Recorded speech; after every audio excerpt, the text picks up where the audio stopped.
everybody, it's me, John Ward, and I am back with another One Filmmaker, One Film. And today, for the second time, my guest is I'm Tom Devlin. the legend, The Tom legend. Devlin, the Yeah. GOAT, Tom Devlin. That's what I would say. Well, So, I appreciate the accolades. I don't know if anybody else would join you, but I appreciate it. well, I think so. And it's not just because I know you, but you do some really great work. So, and you're all over the place. You told me last year or something, you even worked with Tom Cruise. Oh, I did, yeah, on Last Samurai. That was an amazing experience. Yeah, that's you're the closest I would ever get to meeting Tom Cruise. Well, I don't So, think that's true, but I'm part of your 7 degrees, right? yes. But I can So, tell you through my career, this sounds really egotistical, nihilistic. I don't know what it is. But through my career, you are only 3 degrees from any star that you can ever think of. Like I have played this game till I was blue in the face, and there I can get to almost every celebrity in 3 degrees or 2 degrees. So that puts anybody that knows me 3 degrees away. So I beat Kevin Bacon. oh wow. Okay, so if I just name a well-known star. Yeah, pick one. Okay. Well, since we Nicolas Cage, he's out here in Las Vegas. So, what about him? Okay, so Nicolas Cage was in The Rock with Tony Todd. That's 1 degree away. Oh, okay. Oh, yeah. Because Okay. And what did you work on with Tony Todd? I have worked with Tony. Tony worked with Nicholas. And what was Tony Todd's film that you worked on? I've worked. I built his costumes for costume photo ops for his as Candyman. Yeah. Oh, okay, sweet. So, kind of like Tom Cruise, you're the closest thing that I would get to Nicolas Cage then. Yeah, yeah. I'm literally 2 degrees, three at most, Or, almost every star. And it's a weird thing. I've worked with a tremendous amount of people, and it just makes it that easy. oh It's, wow. yeah, it's pretty funny. I would say that you're one away from me meeting Tony Todd, but Yeah, unfortunately, rest in fortunately, peace. Tony was a very close friend. He he put me in a situation where like he was like, if it's not Devlin, I'm not doing it, and that was so complimentary. That was amazing. He was always good to my kids. He was good. He was such a great guy, a friend of the Monster Museum, you know.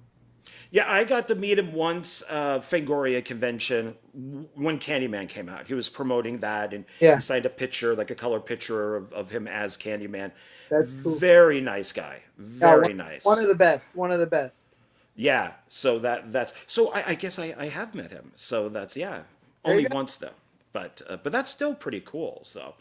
I watched a few things of yours that you worked on, but first I want to do some updates from the first video that we did. Okay. So you are, boom. See, look how much I've come in life. I can actually put pictures up now. Hey, Uh, that's good. yeah, we That's, could thank Philip Tricky for that one. So 1313 Effects. This is your effects company that's out here in Las Vegas. And what updates can you? I know you probably don't remember really what we talked about from the first video, but where are you at with 1313 Effects compared to, let's say, 2 years ago? well, 1313 Effects has been my makeup effects company, uh, prop design, animatronics, primarily special makeup effects and creature creation. We have been going strong now for about almost 26 years. And right now, Waleed Atchi and Chris Arredondo are the two main guys that still are working with me when we do take on a project. And I have not worked on someone else's film since Bikers versus Werewolves, which was a year ago, February, and that was for the Mahals, who I know we were going to discuss a little bit. Yeah. That was the last project I've done for someone else, and it was for director Michael Sue. and we had a lot of fun. But as far as 1313 Effects right now, where it stands, still a working effects shop, but primarily just feeding my own production company's films, Plan 10 Pictures. So, we're still actively making makeup effects and creatures for films, but more for the films that I do for myself than other people. Now, the one difference is I do a lot of, like I just mentioned, Tony Todd. I do a lot of costumes for celebrity appearances, putting them back in their original look, like from Candyman or a Friday the 13th film or whatever. And last year I did a really stellar Black Ranger from Power Rangers the movie on Johnny Young Bosch, and that just came out great. And then I am working out a deal right now to do one of the Leatherfaces from one of the Texas Chainsaw movies. So if that takes off, that's all under the 1313 Effects banner as well, the costume photo ops.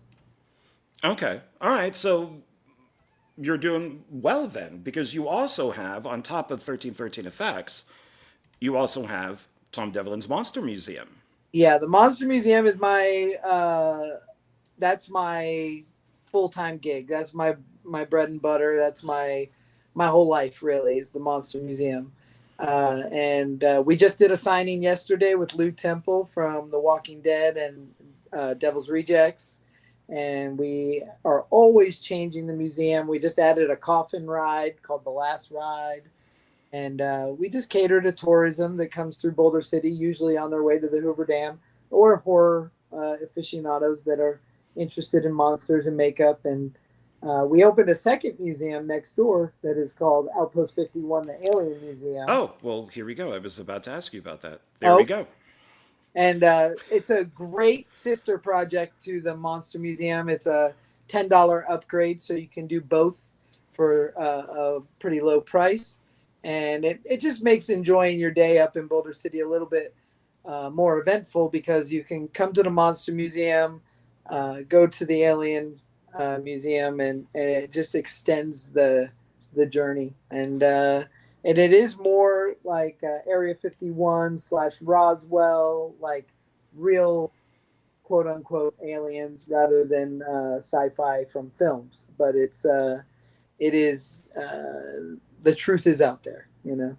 Okay. And then we did have, and this came up briefly because I'm still learning how to do all this stuff, but yeah, then here's Plan 10 Pictures.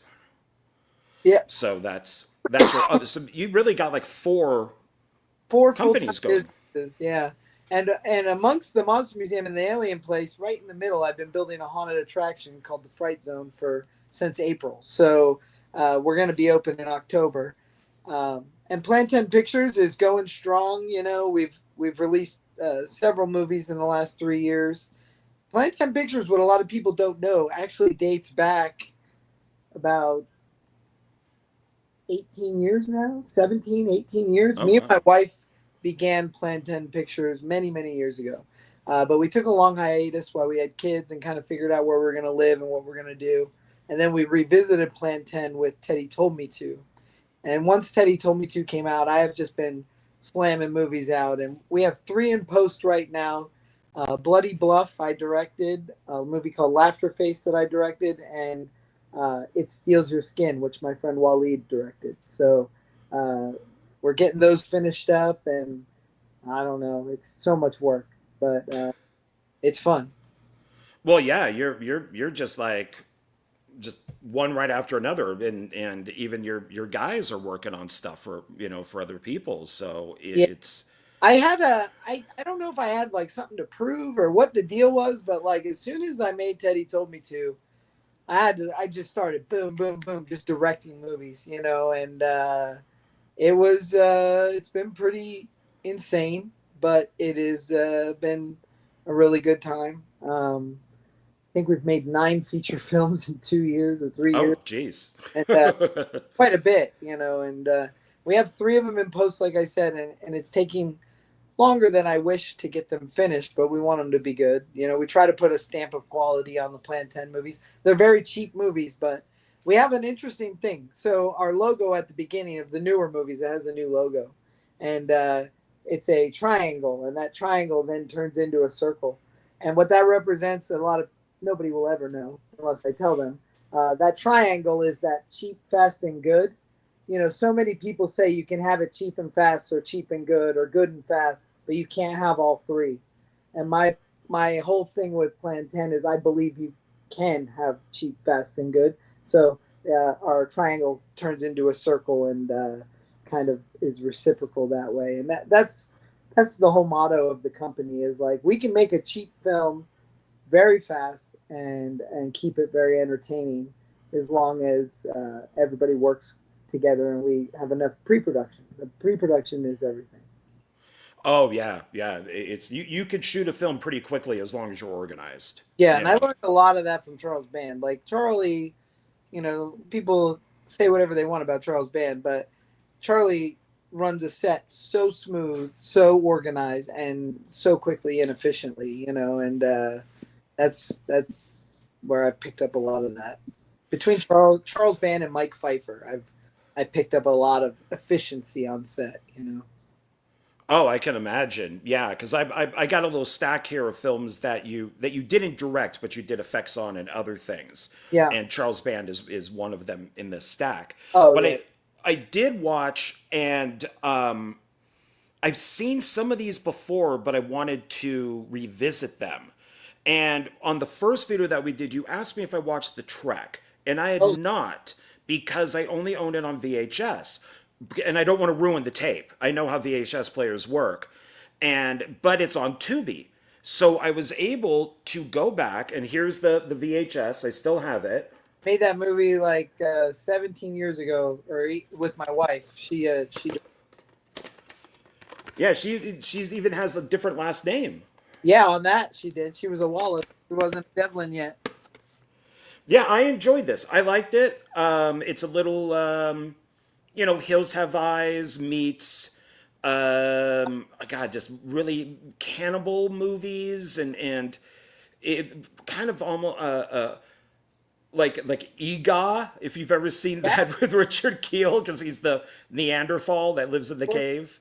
I was totally inspired by Ega, but the idea of the film was Last House on the Left meets Hills Have Eyes. Like you have this beautiful 70s opening and then at the halfway point it just turns bonkers. You know what I mean? And that's Yeah, kind of I John know. plays my wife. I play the caveman and John Carries is my wife. Okay, because I saw you. There is like a middle, like a sequence there. There's like a mid credit Yeah. scene. Yep. I thought that was just you because you were you're the camera guy, and I'm like, oh, there's Tom, but you Uh, played I'm the the yeah, the bearded monster that does all that grotesque, horrible stuff. and John plays your wife. And That's John's funny. the lady monster that gets killed early on. Yeah, Yeah, and you but and I did that watch. that's a Oh, go song right there. I'm the one with the beard.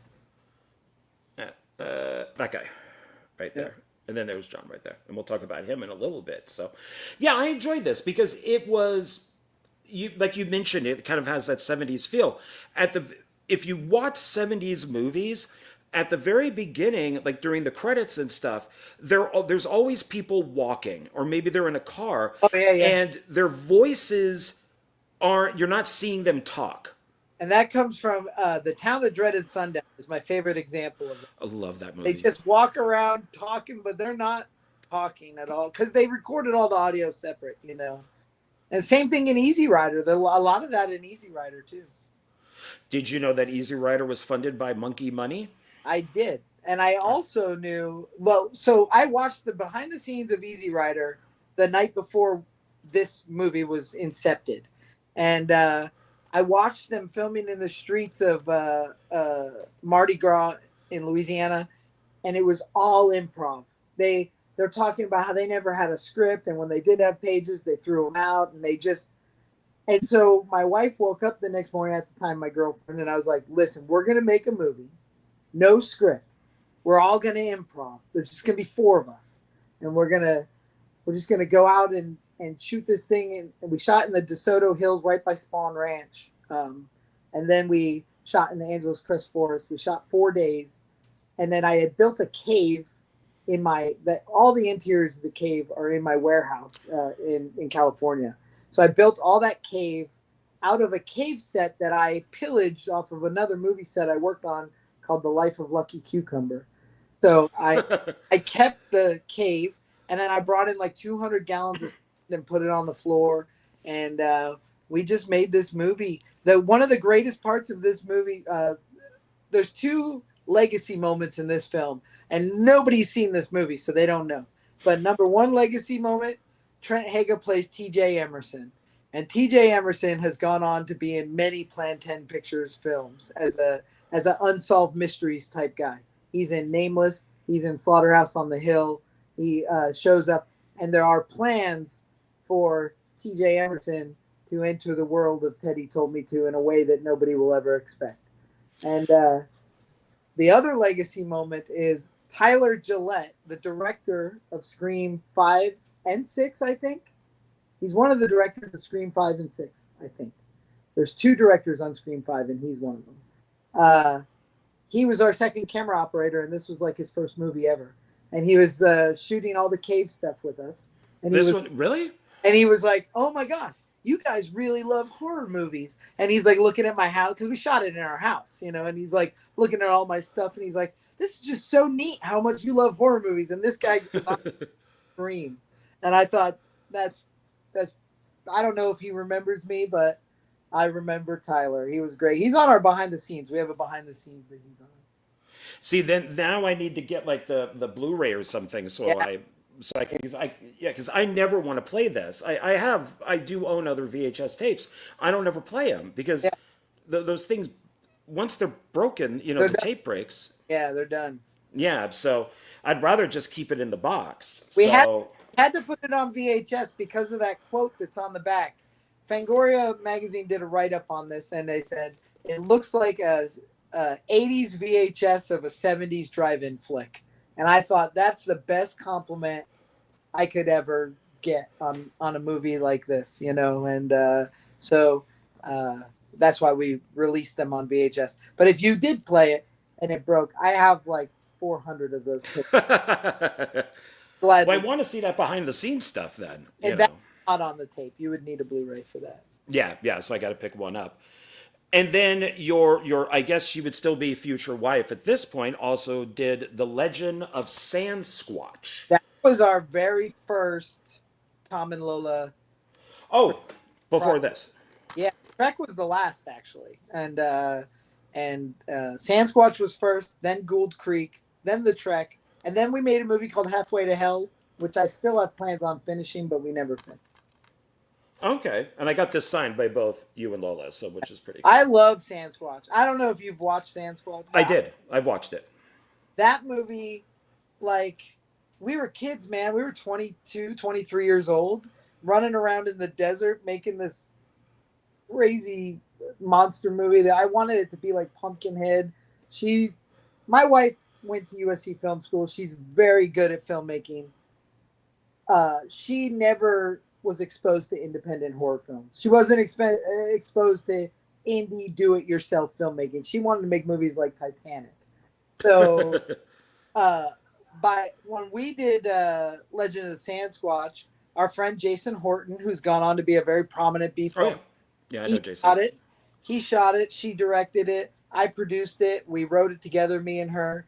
And we had so much fun making that movie, man. Like, that's the golden time of independent filmmaking for me. Like, it was so, I don't know. The only other time I had that much fun was on the After Dark. But okay. Yeah, I mean, we had so much fun on Sasquatch and just bouncing around in the desert on dirt bikes and Jeeps and getting things stuck, and everybody's camping, and we just had I got Lloyd Kaufman in there, which was a big deal at the time, and Trent Haga. I remember me and Lola took Trent out to dinner in Alhambra, California, to this place called Noodle Planet, and we're sitting there and we're pitching him Legend of the Sasquatch like he was Mel Gibson. I was just like laying thick. I needed Trent Haga to cameo in that movie, and And he's like, of course, man, we're friends. And I was like, no, it was such a big deal for me to have Trent Haga and Lloyd Kaufman uh, in that movie. I mean, we were kids, and I was a huge Trauma fan.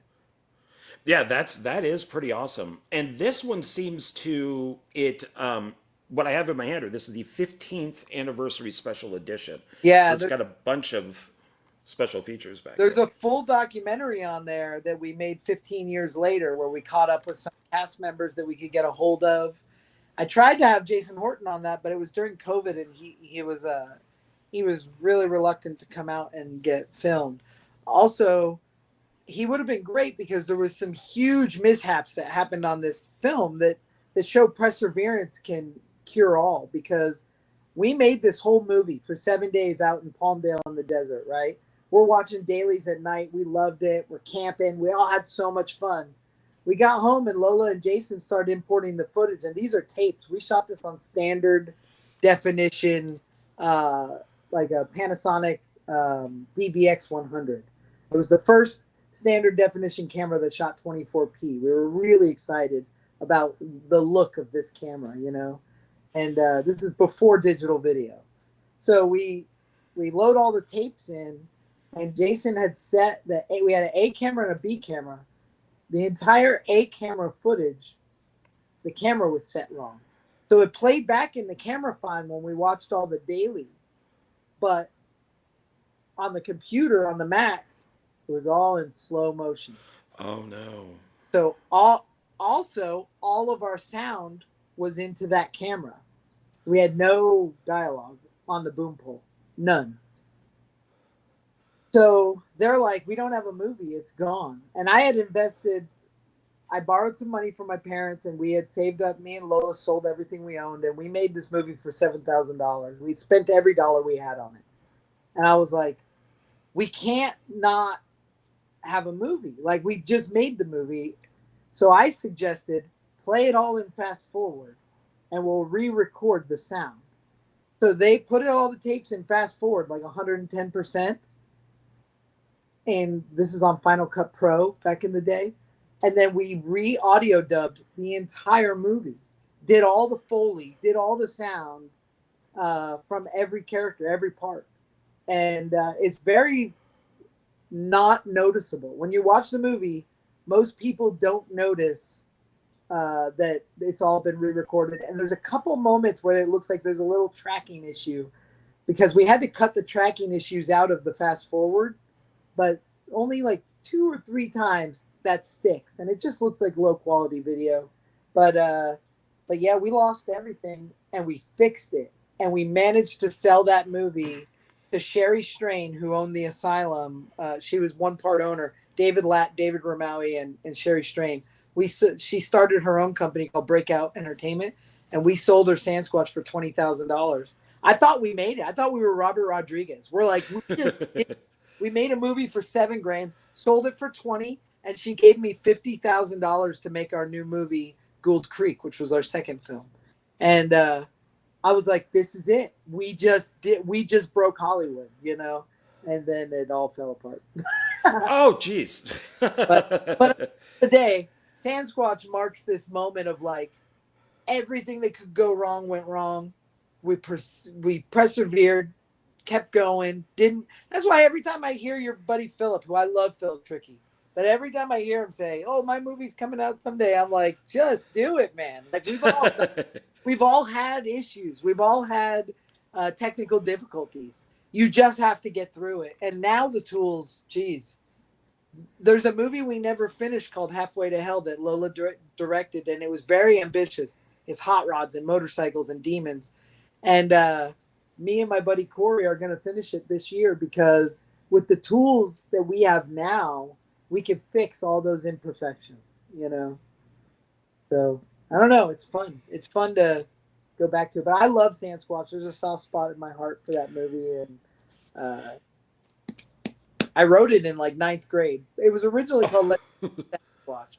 But when we were going to make it in 2003, which was years out, I wrote it in like 1994. Like that's when I had the idea or something. 95, I think. And but but when we finally made it, the movie Sasquatch had come out.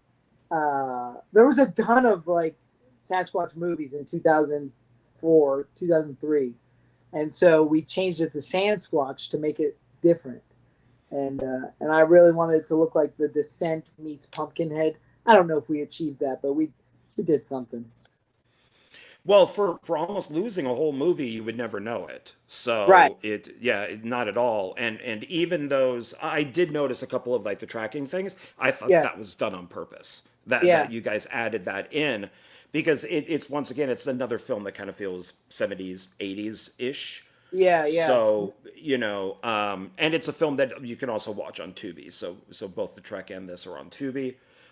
So it was, yeah, it's a fun film. It's an interesting film, especially with who worked on it too, with like Jason Horton and stuff, Yeah. who There's I like, also know. I mean, he's become quite the legend of B movie making, and and then you have the old guard with Lloyd, and I don't know, a lot of the crew members. We had just wrapped Poultrygeist like a month prior, so we all just jumped right on Sandsquatch. So we had a lot of trauma guys helping, like Ryan Mead, our AD, and Beast Bivens, who was one of our production assistant. Yeah, we just had so much fun on that. And I made a gas station called Effexico, which we brought back in Nameless. And actually, if anybody has seen Nameless, not yet, probably it'll be available soon. It's on Blu-ray, but it has not quite hit streaming. Uh, it all takes place in Jagged Sands, which is where Sandsquatch takes place. So we have the same gas station, and we bring back some characters. But Christy Adams has an ongoing joke through the movie that nobody's ever going to understand, where she's asking about this legendary monster, and she's talking about the Sandsquatch. Is the sand squatch like a real thing, or did you just make it up because you needed to change the title? I made it up, but now it is a real thing.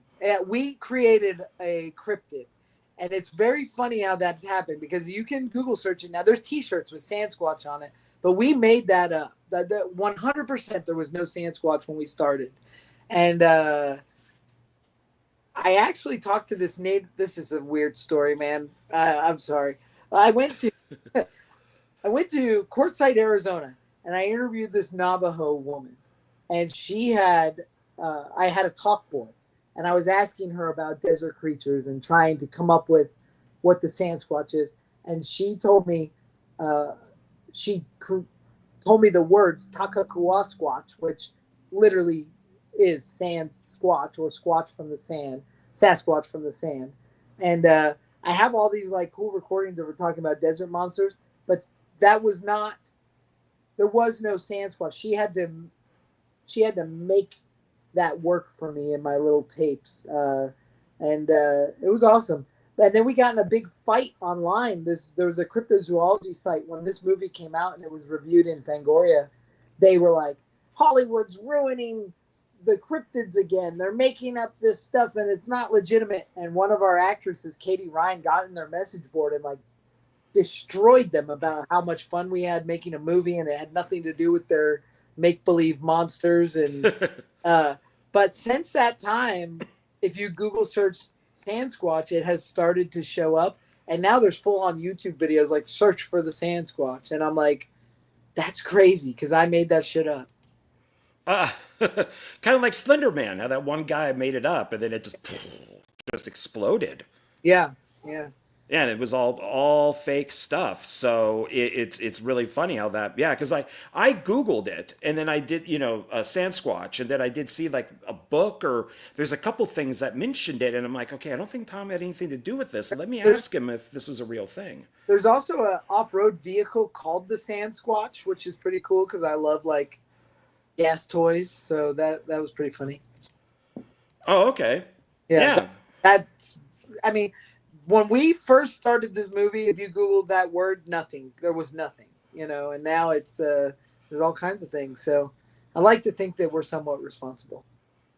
Oh, take it, take it, copyright it. Yeah.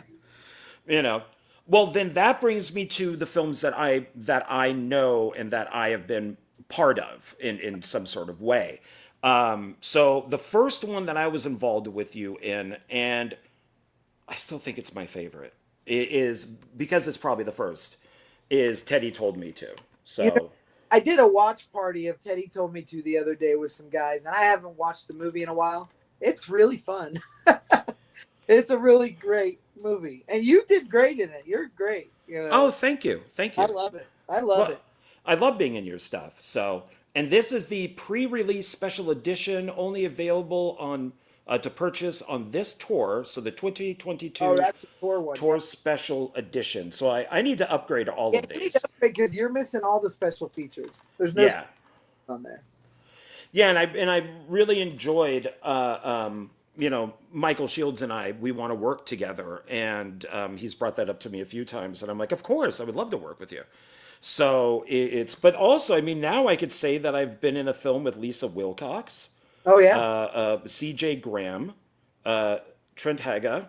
I mean, look at all these people. I'm not. and Warrington Gillette, Papa Sean. Yeah, Yeah, there's a lot of I shoehorned every cameo and favor I could get in. Felicia Rose, who Yeah, I did briefly work with at one point, but nobody would know. So it's yeah. So I mean, this thing's got. I love this film, and so what's gone on with this one? Because this is what you were on the first video was talking about, mostly this. So what is now going on with Teddy Told Me To? I mean, it just lives in the ether. Once in a while, like I did a watch party last week or earlier this week, I guess, uh, and I get a lot of podcast requests to talk about Teddy Told Me To, and people are still discovering it. I mean, it's on Tubi. Uh, we sell copies at the Monster Museum, and we display all the props at the Monster Museum to try to promote it. But it's just one of those things. Like I don't know. It's I'm at 3 years now, I think, since we made it, and I think it took Terrifier 4 years to catch fire. So fingers crossed. I don't know. Tell your friends. Tell I'm wearing the this is a Terror Threads T-shirt of Teddy Told Me To right here, Oh, that's cool. and it was so awesome. The Terror Threads made T-shirts for us, and it's just that thing. Like I tried everything, and I'm a shameless self promoter. I've pushed this movie as hard as I could push it, and I hope that it just finds its audience and people. Anybody that sees it really has a good time watching. I've never heard a major complaint about that movie, and so I just hope that at some point they it catches fire and people demand a sequel. Well, would the sequel be Teddy Told Me To too? Teddy Told Me too. Teddy Told Me To too. So yeah, I mean, I and he's got a very iconic costume and mask and stuff. So that's Yeah, that was all developed on a reality show called Face Off, and it was episode 4 on season 1. I was on season 1, and so he kind of had a built-in fan base when we made the movie, and I thought that would really help propel it. It has not helped tremendously, but it's kind of a cool tie-in to my career. yeah, I got him right. There he is, right there. Yeah. Michael has been promoting the shit out of this movie. He messages everybody on TikTok to try to get reviews, and he's a soldier for the cause for sure. Yeah, he's got a very cool look to him, and Michael did a great job. So, and it's, I really enjoyed working on this, and in fact, to plug myself a little bit here, I did happen to find because I was just looking for a picture of Teddy, and found me. Yeah. All right. There's me. So that's Well, Tom dies. yeah. I mean, I won't be back for the sequel, but that's okay, unless it's my twin brother. Yeah. So, but it was a great film to work on, and I was really happy about that. And I and I remember forgot. that part at a very short notice because I had a guy who asked me to be in the movie. He like specifically asked to be in the movie. I wrote him a role, and then he thought the role was too small, and I was like, okay, well, you can't be the lead. Like we're already you asked to be in the movie, and so I offered you. I said I have this role, this guy, and you were all in. You're like, yeah, I'll be there, and that. Yeah, I think you guys were like, "Hey, I have this role." I'm like, "I'll do it." Yeah. Like your sentence didn't even end. It was like, I'll do it. And I think you did a better job than what we had planned because I think he would have hammed it up a little bit more. You know. Oh, well, thank you. I know that the like when I have watched the film mostly at the museum, and well, only at the museum, when the line there's two girls standing in a line to go inside, Yeah. and one of them goes, I've heard this is really good," and I just go, it's not. And that seems to get laughs. Yeah. So I'm like, Yeah. okay, good. I got one good joke in there. Definitely. That is the interesting thing about this movie is I've watched it a tremendous amount of time because we toured it across country, we filled theaters. I mean, it was really a lot of fun. Uh, but never every time, even this last time I watched it, it still gets the laughs. It's still people really enjoy this movie, and some of that is due to the writing. I think with Lola and Vince wrote it, and the acting is great, and I don't know, it just flows really well. I really enjoy. I put a lot into it because it was my first, and I really, really wanted to do something that would like last, have lasting power. You know? Well, and completely using the Monster Museum as your set. I mean Oh yeah, that's I mean, I don't think that you could have used it in a better way. yeah, I mean, that's what it is. I mean, pretty much, yeah, is so it's the museum and then the haunted house next door. I mean, well at the time the haunted house, and I mean you just used everything to your advantage, even in other movies. yeah. Evil Bong and stuff like that. So I forgot. I said when I opened it up, I forgot. I still have these. So I still got this, Oh, that's cool. and I still got a sticker. Oh, there we go. And I forgot to show this last time, so I'm glad that I set it out so I could remember because my memory is awful. Is I got one of these. Oh, teddy figure. Yeah. Oh, cool. So happy about that. That is cool. Can people still get these? Yes, they're still available, and we actually are working on right now putting out a Las Vegas Frankenstein figure. Oh, cool. What about the other ones like Nameless, Sasquatch, Trek? Any of those guys coming out?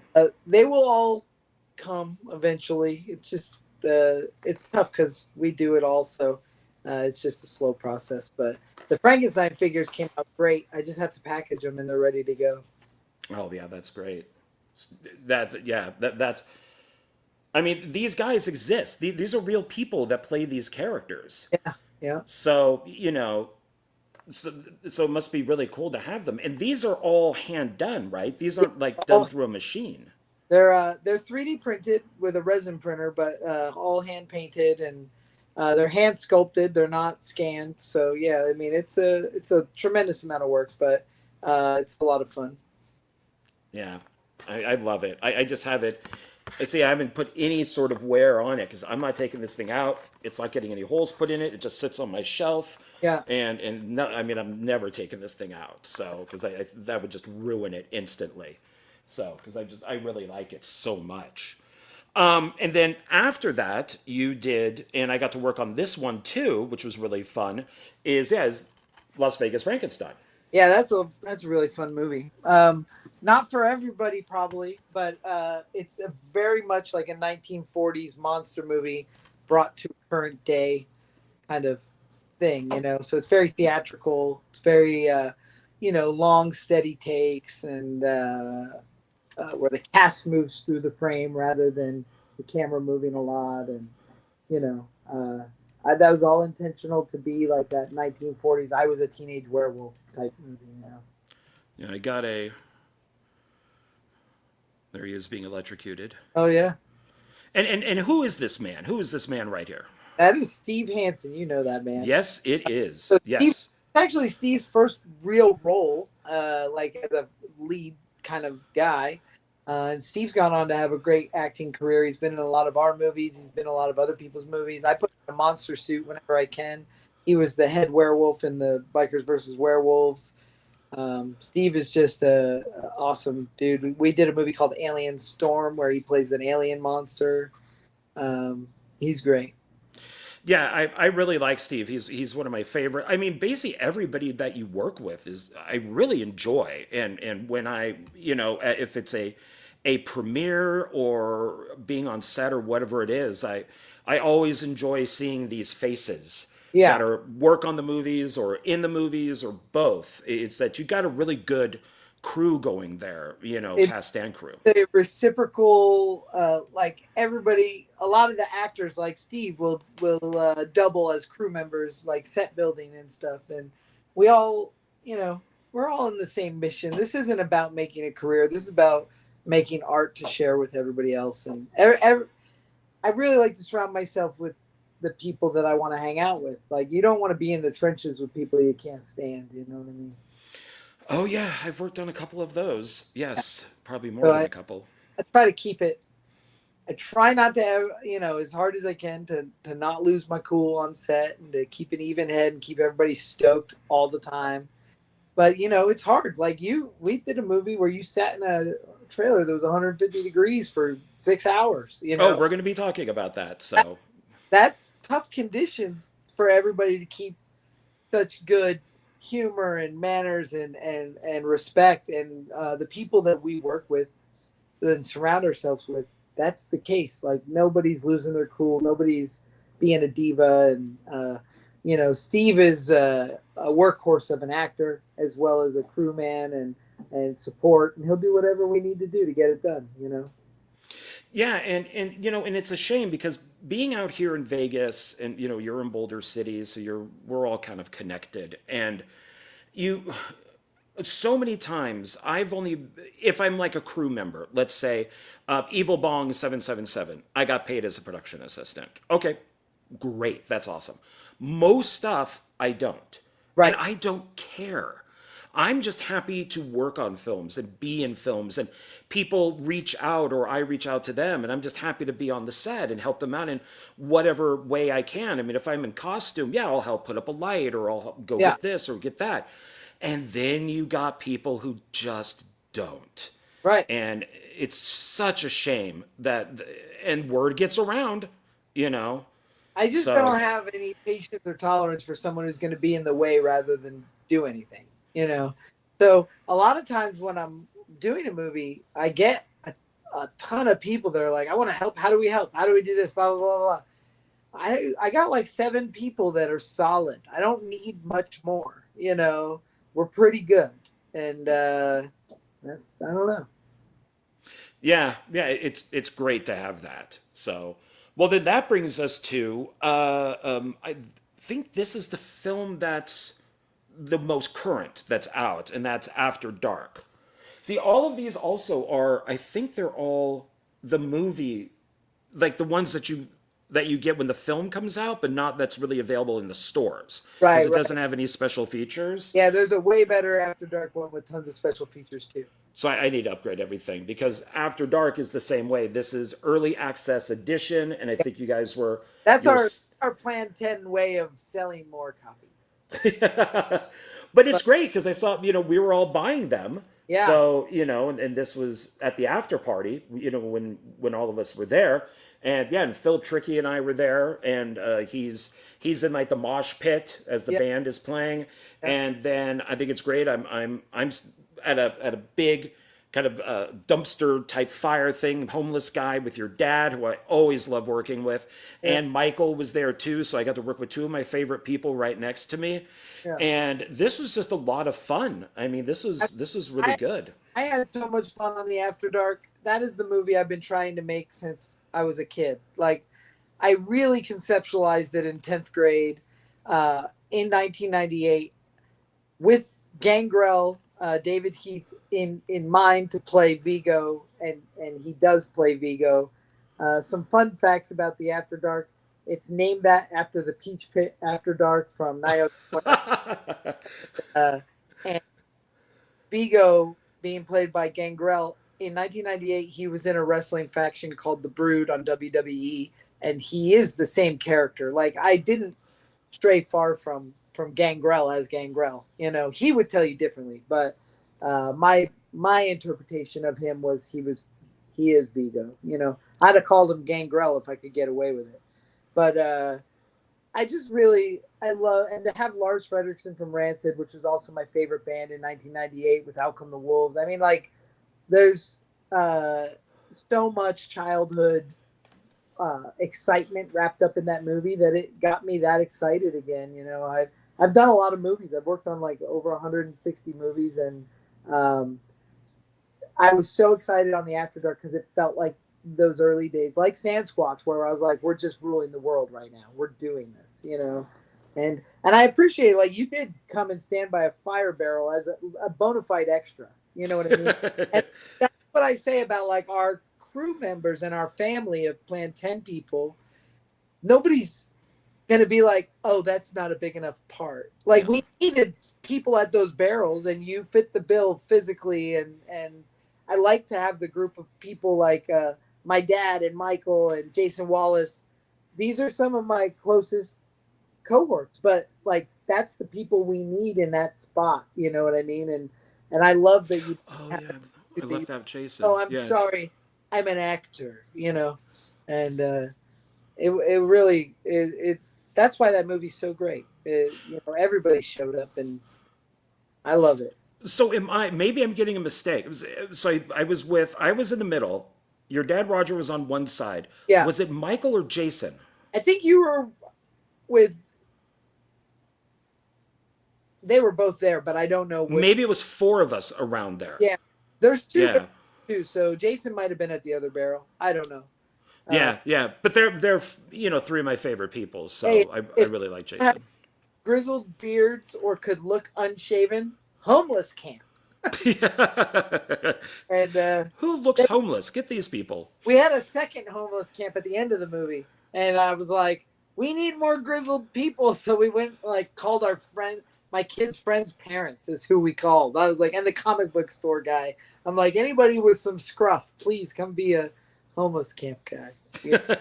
Yeah, it And was fun. Even just standing there, just warming our excuse me, our hands, and it was great fun. So, well they made then, the movie look so much bigger that we had extras and scenes, you know, and uh, that's a tiny movie. Like, we shot that movie in 5 days, oh, and we built like that whole backyard area that looks like alleys and buildings, but that's all fake. It's so Hollywood.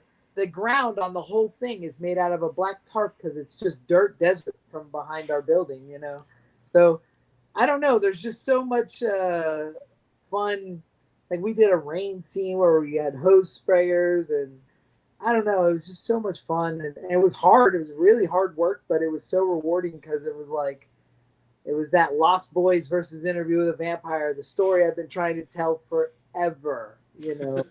Um, and yeah, it was awesome.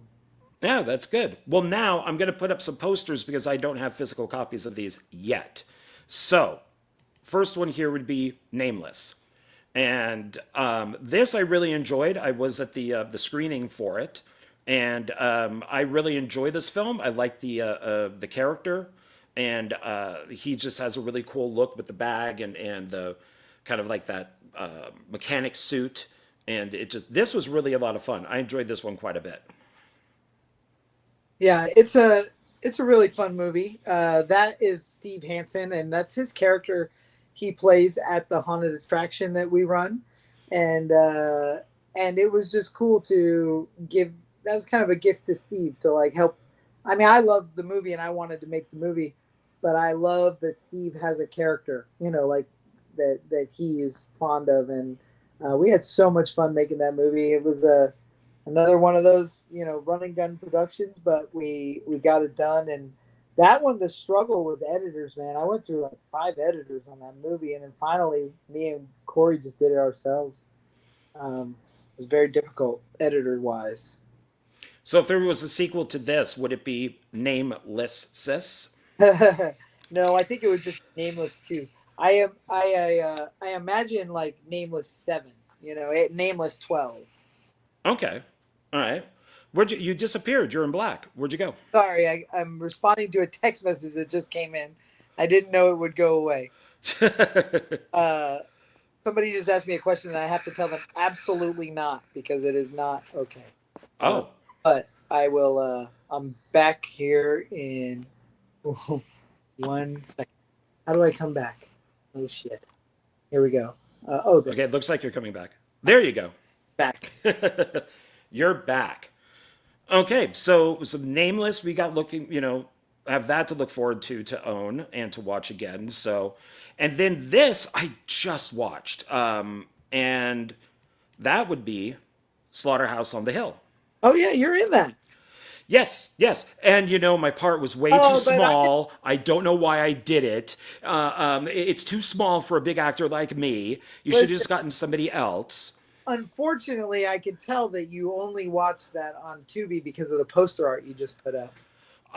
Well, actually, I think this is IMDb is where I got Nameless and this. Okay, but the Blu-ray is the blood-soaked director's cut, and there's a lot of edited for content on Tubi that I'm not a fan of. So Oh that no. you know how sometimes you have uh, a discretion against Meat Hook Massacre 4 because it's not your cut. Yeah. So you watch the not Tom Devlin cut, but but it is it's decent. It's good. My Blu-ray, I love the Blu-ray. I Okay. streaming one is okay. I don't know how you call a movie called Slaughterhouse on the Hill and you make them cut all the gore out, but you know, it's It was still pretty gory though. I oh mean, yeah, but wait till you see the real one. It's Slaughterhouse on the Hill. Like Jason Wallace gets cut in half with a chainsaw and his body fillets open, and it's disgusting. You know? why are they cutting it? Oh, Was it there's a Tubi choice? it's not Tubi. It's the distributor of that film. And I don't speak any ill words of them. They paid for the movie. They're getting a product, but they had a problem with nudity and gore, which I am fond of in my movies. As I'm an effects artist, I need the gore, and I like that campy '80s vibe with the nudity and the gore. You know, the Larry Cohen rules: blood, boobs, and beasts, and the three B's. So I just had to, I don't know. But when I see you, I'll get you a Blu-ray, and the Blu-rays are delicious, and they have wonderful special features, like so much good special features in the Blu-ray too of Slaughterhouse on the Hill, and the cover art I think is better on the Blu-ray. Waleed did it, and I'm more of a fan of it. But I do thoroughly enjoy that movie. There's a crazy story to that film. Like we were making a movie that was called Bloody Bluff that was supposed to shoot up in Mount Charleston, and a hurricane came through southern Nevada and completely knocked out Mount Charleston Lee Canyon. Not Vegas at all, but like ruined Mount Charleston. They closed the roads. They wouldn't let anybody up there in the June or July we were going to shoot it in. So uh, I wrote this movie in 2 days, Slaughterhouse on the Hill. We built the set in 3 days, and we shot this movie. Or we built the set in 2 days and then shot the movie for 3 days. So it was a 5-day total shoot. Because everybody had taken off work for Bloody Bluff, and we were ready to go, but then they wouldn't let us have the location. So we just, from ground zero, made Slaughterhouse on the Hill, and it was awesome. Yeah, yeah, I enjoyed it. I like the killer too. I like Yeah, the the pigskin. Pigskin, yeah, yeah, I liked him a lot. So that was I remember shooting there because we were shooting at that high school for the football scene, Yeah, and there were police walking around, and one of them I think was going to walk up to you, and yeah. another cop stopped him, and he's like, "Well, why did you stop me?" And he goes, "That's Tom Devlin. It's okay. It's Tom Devlin. It's all right." Oh, okay. And the guy walked away. So, dude, you got the police force, you know. They kept asking us to leave. Like there was somebody that escorted us out. It wasn't the police. It was somebody though. But we were shooting pickup shots last week for Laughterface, driving this van up and down the street by the dump, and the cops came, rolled up on me, and I got out of the van, and they're like, "Oh, it's just Tom. It's Tom, guys." It's like Tom Devlin's just down here doing some movie stuff. Eventually you're going to have your own like code, like a 5150 and stuff Oh, like that. 13. Ah, it's just code 1313. There it is. That's it. Yeah. That's the code. That would be perfect. No, the the Boulder City PD is awesome. We're locals, you know. The thing is a lot of filmmakers are finding this area now. A lot of independent films are shooting around here, and so it's getting a little bit tougher because I've never needed a permit, or I just ask permission or don't, you know. But it's getting a little bit harder because of all the influx of, you know, like Sean C. Phillips has shot a lot of movies around here lately with Nicole Butler, and they walk into a business and they say how much and where do we sign up. That kind of kills it for my favors, you know. Yeah, and I know, well, I know Sean and Nicole, so it's but it bothers me that if you're coming from LA to shoot a movie out here, I really think that you should use Las Vegas people. Yeah, So there, and especially when people will work for free.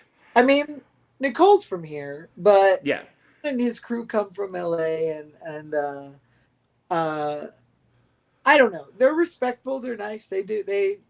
I'm fine with those guys. I just feel like uh, our little secret spots are getting taken up a little bit, you know. Yeah, that's unfortunate. Hopefully it won't come to anything. So, Yeah. and now we're going to talk about a film that I just found. I'm telling you, I kept messaging you about this. I could not find this film on my phone. It would not pop up anywhere on my phone. I'm like, dude, I don't think it's here. I think it's gone. You're like sending me a screenshot. And I'm like, I can't find it. It's not here. And then when I got home, I went to my TV and boom, there it is. So I don't know what the thing is with the cell phone, but it popped up on the TV like instantly. That happened to my friend Tyler too, who plays Billy in the film. Or no, he plays Officer Woodrow in the film. Plays Billy in Nameless, but he couldn't find the Gacy on his phone, but he was able to find it on his TV. But that is Hello, My Name is Gacy. Did you get a chance to watch it? I did, and I have to admit, I found the poster for this, and I went, no, I'm going to put up the Blu-ray because my name is on it. So, but yes, I enjoyed it quite a bit. It is such a weird, bizarre fever dream of a messed up movie that even though you started shooting this a long time ago and you were shooting it, you know, presently and all this, because it's such a weird film, it all worked. I like this movie, yeah. If you were not involved with it, what would you think about it? I think I would still like it because it's That's awesome. weird.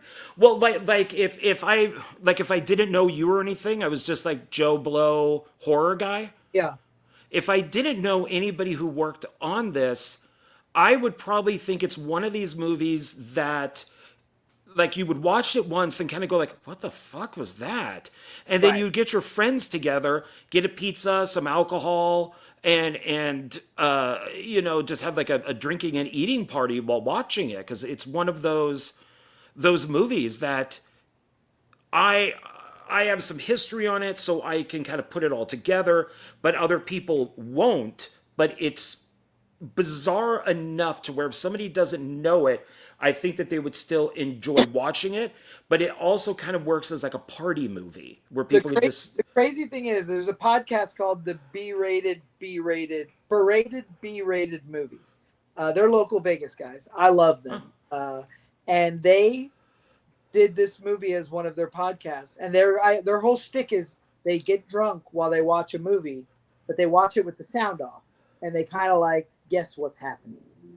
And they were nailing it. Like Anthony, one of the guys, was like nailing it verbatim what I was trying to say.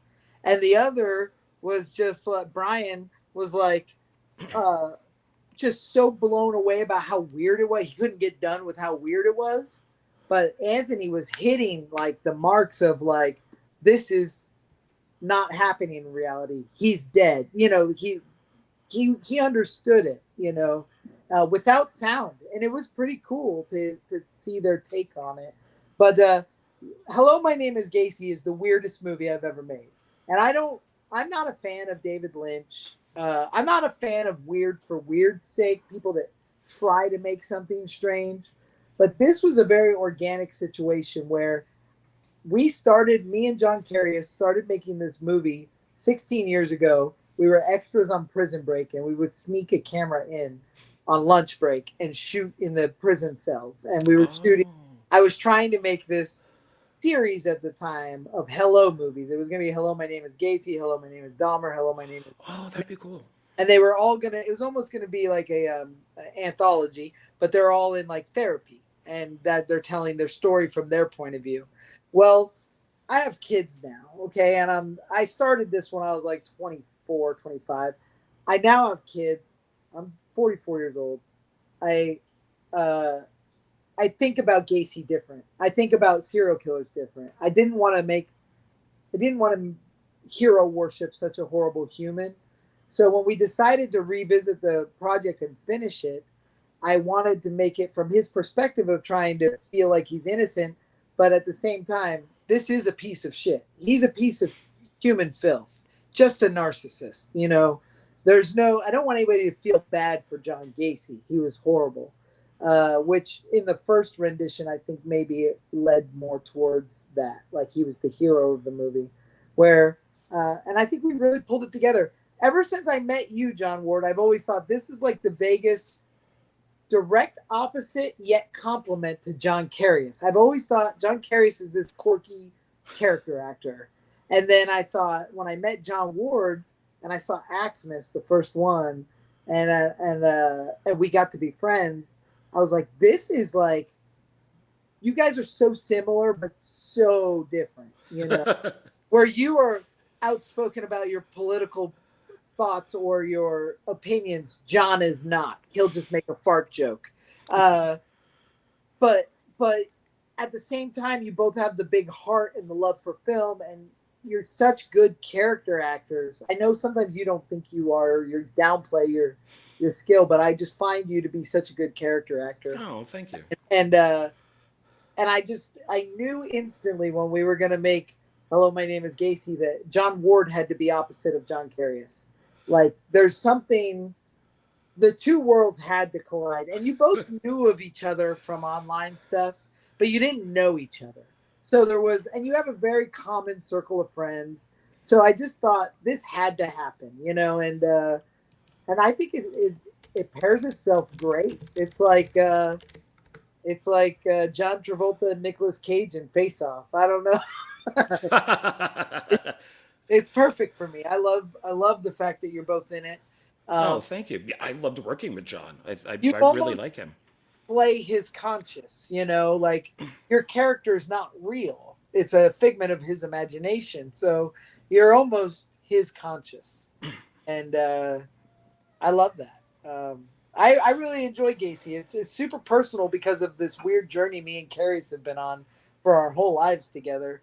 And since 2005 when we met on Poultrygeist, and to finish this movie is just, whoever thought that would happen? You know, I don't know. It's and then we have this footage of Lloyd being his dad from 2000.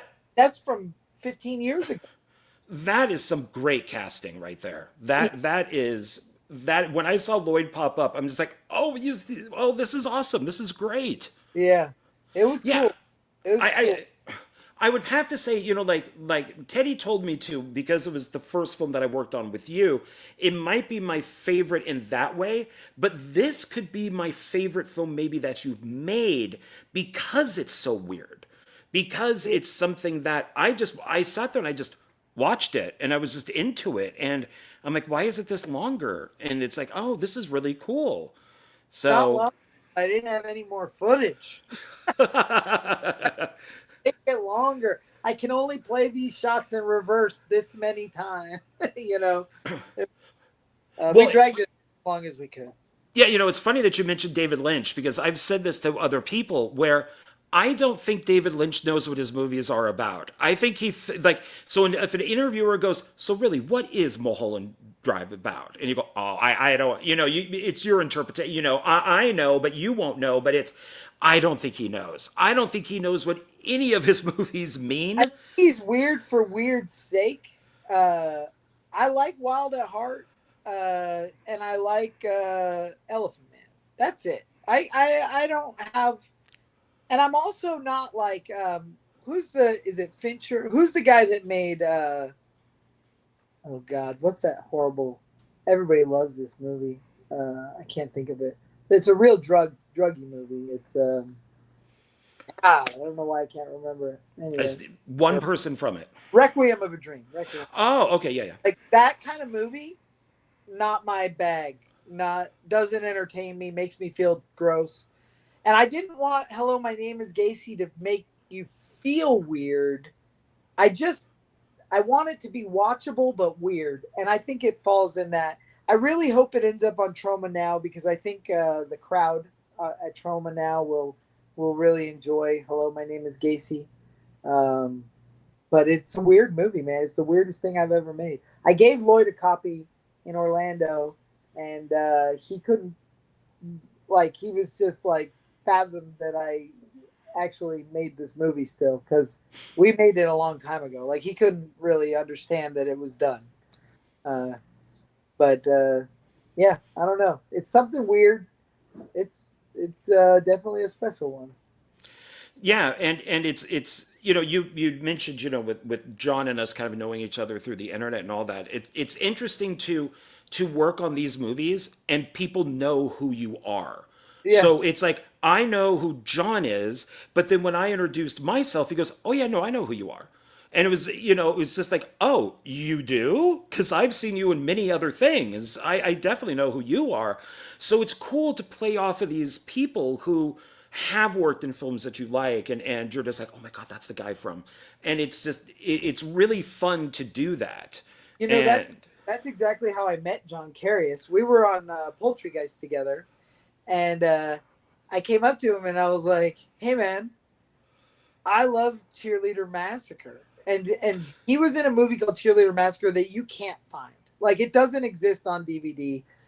I had like a bootleg VHS from a flea market, or something. And it's not Jim Wynorski's Cheerleader Massacre. It is like a garbage movie, and I love that garbage movie. And it's very punk rock. And I said no, no, and I explained it to him. I was like, I know the movie you're in, and he's like, God, nobody knows that movie, you know. And he was in a bunch of the Chris Seaver movies, like uh, uh, what was it? Filthy McNasty 3 Apocalypse Fuck. And I love Chris Seaver's films. I'm a huge Chris Seaver oh, fan. I got a bunch of them right back there. Yeah. Volva, Zombie Ass Kicker, and all that. But John was a part of Chris Seaver's circle. And so when I met John, I was a little geeked out in my B movie way. Like there's certain zero budget stars that I love. Like I love Phoebe Dollar from Jeff Leroy's Hell's Highway, and I love Vinny Belancio from Blood Gnome, and I just love that do it yourself movie making. And so when I met John, that's how we kicked it off. And I walked into a meat grinder on Poultrygeist. Like I was the guy from Hollywood. All the other locals, the effects team that was there already when I got there, they were not fond of me because I got hired to do all the big stuff, and they're making chicken beaks, and they thought somehow they were going to overthrow me by like having this popularity contest, and it just made them look like dorks, you know. But John got caught in the middle of like all the cool kids didn't want to be friends with Tom and Tyler, who showed up to do some Hollywood effects, you know. And then but John got won over because he realized that I'm a real trauma guy. Like I wasn't a hired hand. I was a real, like I know this stuff, and I love independent film from the 90s and early 2000s mostly, you know. I don't follow every indie filmmaker today, but the Chris Seaver days, he was breaking ground, man. Yeah, his stuff is very interesting. So I watched the whole documentary on him Oh that I yeah, found on YouTube, and it was very, very interesting. So, I wrote him.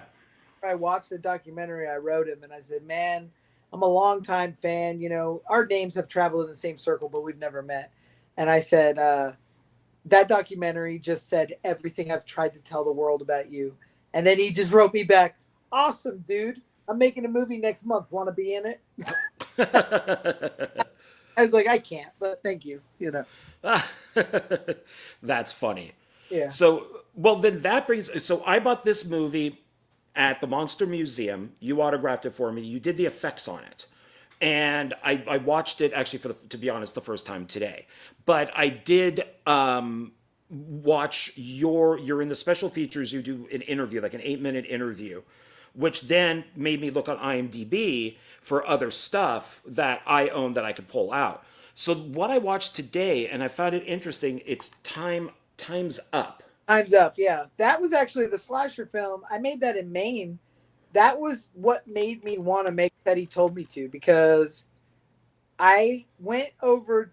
I went to Maine with one of my great friends, Tara McDade, who's part of 1313 FX, and a girl named Julia, who's one of my students. And we went and we did all the effects on this badass idea of a slasher film. But like working on most people's movies, like you don't get to. It wasn't my movie; it was their movie. I had to do what they wanted. I'm their tool, you know. So on the way home, I was like, I am going to make my own slasher movie. I want to make something I'm in control of, that I can make the effects how I want to do it and shoot them how I want to shoot them and tell the story I want to tell. And that's why there's a lot of Time's Up alumni in Teddy Told Me To. Like Kamara Cole, who was in Time's Up, is our lead in Teddy Told Me To. And then Topher is her real life husband, is was the AD on Time's Up, and he is our lead guy, Dan. And then Felissa makes a cameo in there, and it's kind of like how we finished Poultrygeist and went and made Sasquatch all gung ho. I made Teddy very gung ho after working on Time's Up. Yeah, it's I enjoyed it. It's a good film. I mean, it's something that Philip Tricky would like, because he loves holiday horror movies. Yeah. So I'm gonna have to introduce him to this. And this is it's New Year's, so and it's Father Time is the killer. You can kind of see him there on the back, and it's a pretty cool looking costume for him. Of course, and I've worked with it's Stephen Hugh Nelson. I worked with him on Night of the Zomghouls, Okay. which was cool, and it's a good film. I enjoyed it. The effects are icky. I mean, they're broken bones and heads being cut off, and so this is the effects in this are really good. And so for did you do more than just the effects? Would you help producing or bring it together or? Uh, I do distribute it on physical media because their distribution deal with Dark Skies is digitally. So Plan 10 Pictures, we've always talked about putting out other people's movies. This is the first one that we've really tried to do it with. I'll be honest, we don't sell nearly enough of that movie to make me want to go after other people's movies, because I don't owe Times Up, Damien, or LC, the producers, anything. I pay them for every copy that's sold. They get a percentage. But if I did say come to you and convince you to let me distribute your movie, you would expect a paycheck. You know what I mean? I don't sell enough of those movies to be paying anybody. So it's really helped shape my plan with Plan 10 to not go after friends and people with unsold movies and then claim that I can be the guy to sell them, because I've learned in the last year and a half or so, if I'm sitting at a table selling a movie, they're buying Teddy Told Me To or The After Dark before they buy Time's Up, you know? Well, just to let you know, if you did distribute something I made, I would not expect a check. So I that's know you are different than most I people where their money is, you know, like, oh, you said that we would split all this revenue, and the truth is I will split the revenue. I just got to make revenue to do it. And I don't have like advertising and stuff. We put them on the shelf at the Monster Museum, and we do sell Times Up, and they get their percentage. We drop it into an LLC bank account, but we just don't sell enough for me to go pitch to put out, you know, somebody else's movie. yeah, it's interesting on how that whole thing is done, because AXEMAS 1 and 2, that's done from Screamtime Films, and I pretty much just handed it over. I created the DVD, I did the special features, I did all that. Jason did like the art and stuff, and I do get a percentage each quarter. You know, I see a little bit of money inside my account, so that helps to pay back the film. But with like Meat Hook Massacre 4 and then some other places where AXEMAS 1 and 2 have gone, including some other short films, like to Wild Eye Releasing, I have not seen a dime Right. Nothing. And Meat Massacre 4 was the most expensive movie I've made. It was like between $3,000 to $4,000 when all the other ones were like 500. Yeah. And I have not seen a dime from Yeah. any of these people. So, And you probably won't, man. no. It's the toughest part. Like, I have 6 films out right now on Tubi, and our residual check quarterly is so minuscule. It's like it's tough. Like things have changed again. Last year we were making money on Tubi. We're not. It's not as easy anymore. So we're trying to design the future of where Plan 10 goes, how we show people our movies. It's just very difficult. Well, and like you had mentioned with Slaughterhouse on the Hill on how it's like this edited version. I was looking. I do this. I was looking up reviews for AXEMAS 1 and 2, and I saw these guys review it, calling it like dog shit. It was one of the worst things they've ever seen, or two of the worst things they've ever seen. And I'm like, why is that? I'm like, okay, I understand, they're low budget and stuff. And I watched their review, and it was video like this, and they're showing pictures and all that. They're just destroying the film. I'm like, okay, I got to see where they're looking at this. And I found the channel. These guys butchered AXEMAS 1 and 2. They Like edited.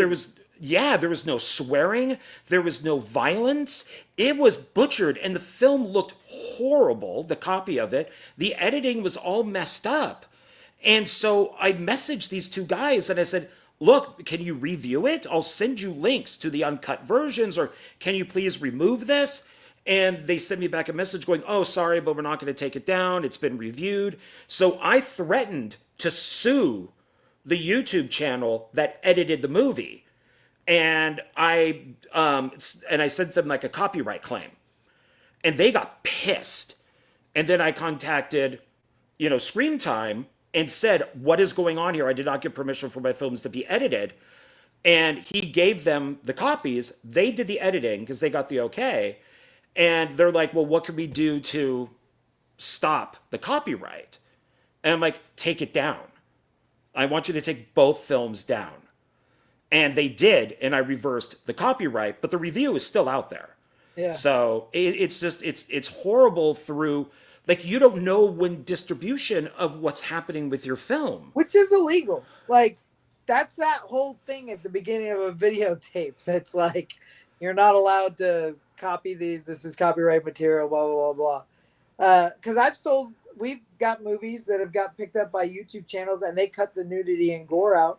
The After Dark has one killer effect, one real cool effect, where a guy's head gets chopped in half, and they cut it out of the movie, and it's like, and the trek doesn't even make sense without the ending, and it's completely edited for content on YouTube, and like you sit through this long, boring, beautiful movie to get to this chaotic, climatic moment, and they cut it all out, and that's just terrible.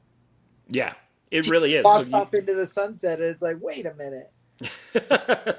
Yeah, you got to really watch out, with your films, and that's why I do searches and stuff to see, who has them and what they're doing to them. I don't even look it up very often because, like, I'd rather people watching something. I don't know. I don't know. I have both sides of that fence, but it's true. Yeah, and something like Meat Massacre 4, you can only watch it in one place, and I tell people not to go there. So, I love it. Yeah, it's one of those things where it's like, every once in a while, Wild Eye Releasing, I guess, is trying to get rid of their warehouse of movies, so everything is $1. Yeah. It's like 99 cents. So the next time that happens, I'm just going to buy like 100 copies of Meat Hook, and then I'll keep them, sign them, and I'll sell them on my own because I need to make some money back on that. And you sign them and sell them at the Monster Museum. You'll make your money back pretty quick. Oh, good, thank you. Yeah, because I did have a deal set up, and that deal went completely south without me knowing it. So you got to. What's that? It always does. Yeah, so you got to watch out. So I'm going to bring a guy into this, and both of us have worked with him, you more than me. But speaking of just bizarre, or This guy.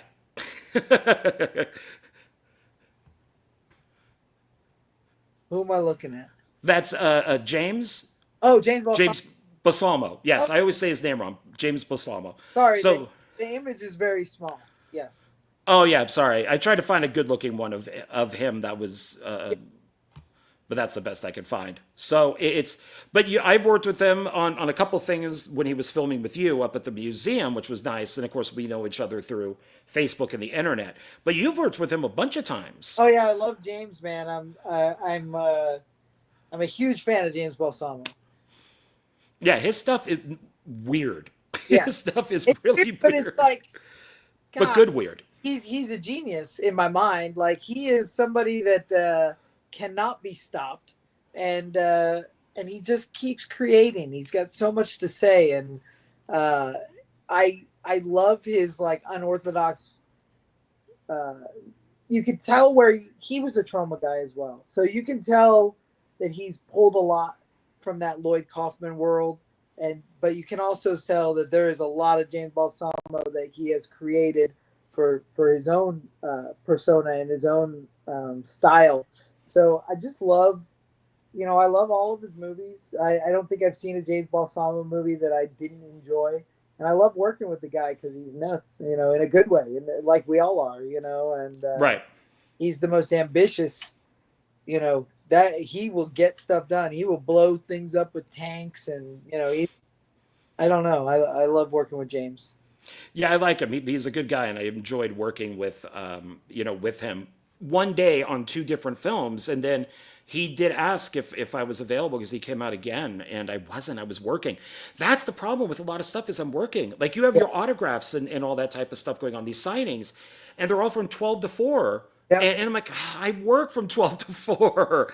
So it's like I can't go to a lot of these. So I'm very bummed out, with not being able to meet a lot of these people. So, The way that or jumps, like you said, you work on two movies in one day, but just watching his brain, like, okay, now get this one for this, and then over here, turn the camera. Okay, this is for the other movie, and you're gonna say this, and it's like that's just awesome. So different than my way of making movies, but I love. I always entrust, like, I love to have James review my movies for me, like, to tell me what he thinks because he's really knowledgeable. He's a really knowledgeable filmmaker, and when he is able to like dissect what I've done and let me know, and he's of course he's always like, but the dark hair girl, she could take her top off. so when you work with all these different people, do you then take what they kind of have like little bits and pieces of things and then use that for your filmmaking, directing, writing, producing, all that? I definitely have found inspiration. I'd say, like I said, I pulled most of my inspiration from Michael Pfeiffer and Charles Band. Those guys know how to make a movie. And there's stuff that I'm sure I've picked stuff up from Lloyd and Travis Betts and some of the other directors I've worked with. But I think I have really come into my own now as far as comfortability wise, as far as style. I have like personal rules that I follow when I'm making a movie that I didn't pick up from anybody else. I've just said I'm really I like to have like some structure, and I don't know. I think that I definitely have picked stuff up from everyone, but not like I couldn't replicate what James is doing. And as much as I'm enamored by it, I'm not inspired the same way. Like I couldn't do what he does. I do it very differently. Okay. All right. Fair enough. So while watching Time's Up in that interview that you did, you had mentioned this film. We might have talked about this on the first video because it's one of my favorite zombie movies. And this is where you met Felicia Rose, and that's Silent Night, Zombie Night. That's one of your favorite zombie movies. I like this film. Yeah. Yeah. Oh, so we had a blast. Silent Night, Zombie Night. John Carius plays one of the zombies in it, so he was with me every day. I'd drive him to set. Lou Temple, who just did the signing yesterday at the Monster Museum, I would drive him to set. We would do up in Santa Clarita, and man, my buddy Bill Snyder was visiting from the East Coast, a high school friend, and I brought him in as a zombie. And Tim Muscatel, who's always the best, he plays Raccoon, the zombie in that. No, I really enjoyed my time on Silent Night, Zombie Night. Um, I don't know if I would ever consider it one of my favorite zombie movies, but I will say it was a really fun time making it. Well, okay, so I guess to clarify, this would be one of my favorites on a low budget level. It's not up there with Zombie, Dawn of the Dead, Resident Evil. It's not like that. Sure. This is on that low budget level of Yeah. zombie films where I was impressed by it. I liked the story. I Had, thought the effects were good. All that. had you seen that movie before you knew me? Yes. Okay. Yeah. Yeah, probably while watching it, your name went by, and Yeah. But then I remembered when, because like I said, I think we talked about this on the first video. So then, and your name is right back there. And then on that interview, you're like, oh yeah, this is where I met Felicia Rose, and Yeah. it's and I'm like, oh my god, that's right. Let me bring that up again because I heard about that. So yeah, there's every once in a while. I mean, there's not a lot of zombie holiday movies, so Right. this is nice. That movie was a lot of fun. We shot it not during the holidays. It was very hot when we shot it. And the director was a guy named Sean Kane, who I had a falling out with later on over some stupid stuff. That we did another movie together called Breath of Hate, which I've never seen, but it was really fun, really really dark and weird movie. And I would love to see a copy of it someday if anybody knows where you can see it. I could probably search it, but you know. Oh, that's too bad. Hopefully, it all works out. So now this one we mentioned Jason Horton, which is funny because I pulled this before I knew that we were even going to be talking about him. I just saw it on IMDb. I'm like, oh wow, Tom worked on this, and then I looked on the back, and there you are. So Edges of Darkness. This is Oh yeah, how I met Jason. really? Yeah, I watched this. He signed it for me. I met up. We had lunch one day in LA, and I went I because I collect zombie films. It's one of the number one things I collect. Okay. And I watched this and saw that he was on Facebook, and said, "Hey, dude, would you kid? I'm gonna go down to LA. Do you want to have lunch?" And he said, "Sure." I need to do a Uh, one filmmaker with him. I haven't done that yet. so that movie, my wife was supposed to direct one of the segments. There was originally going to be three directors: Jason, Blaine, and my wife Lola. Uh, and she wrote an awesome script about John Carius being this like disco daddy, like pimp kind of guy in the 70s, and then he dies and gets buried in the wall by the mafia or something. And then when the zombie outbreak happens currently, he comes out like this disco daddy Ah, zombie. God, it was such a good script. It would make a great short film. I'm not into short films, but it really would make a great short film. But anyway, Jason ended up going edgier with it and wanted to. But that movie, so a lot of cast members carry over into our other movies. Like uh, there's a guy named Jay in that I put all these wires in his face and stuff. And Jay was originally cast in Sasquatch, but couldn't do it because he was on Snakes on a Train, and then so the then Asylum. ended up being in Gould Creek for us as a character named Ben. But and Jason Horton, like I said, we've known each other like 20 years now, and we started together on a movie called Butcher House. He was doing all the data import, and I was doing the makeup effects, and my wife did sound on it. So when we did Sasquatch, he was the obvious choice for a camera guy.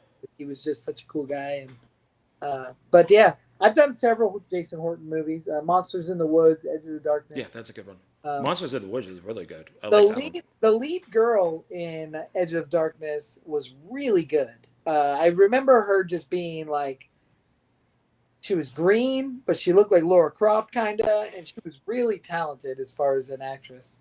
Um, and we shot in this old factory area. I remember that.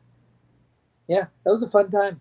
Okay, yeah, I need to rewatch it. It's been a long time. One of the zombies. My wife's a zombie in that movie too. She's wearing Pamela Voorhees' sweater, and she's in like a parking lot scene, like eating somebody. I might be a zombie in there too somewhere. I don't know. I don't remember. I have Well, not seen that movie in a very long time. yeah, I need to.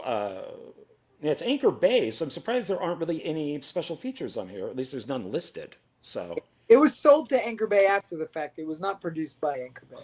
oh, okay, yeah, maybe that's it. And then I bring this one up because you got me the job on it, which I thank you very much for because this was a bucket list dream job, and that's Evil Bong 777. I love that So you just said Evil Bong 777 is a bucket list dream job. it is. I have been a fan of Charles Band before I knew who Charles Band was. My mom would take me to the drive-in, He's a and legend. yeah, and I would watch these movies, Laser Blast or The Day Time Ended, and all this stuff. I had no idea who Charles Band was. I just loved those movies. And then on TV, I'd see, Dracula's dog by his dad.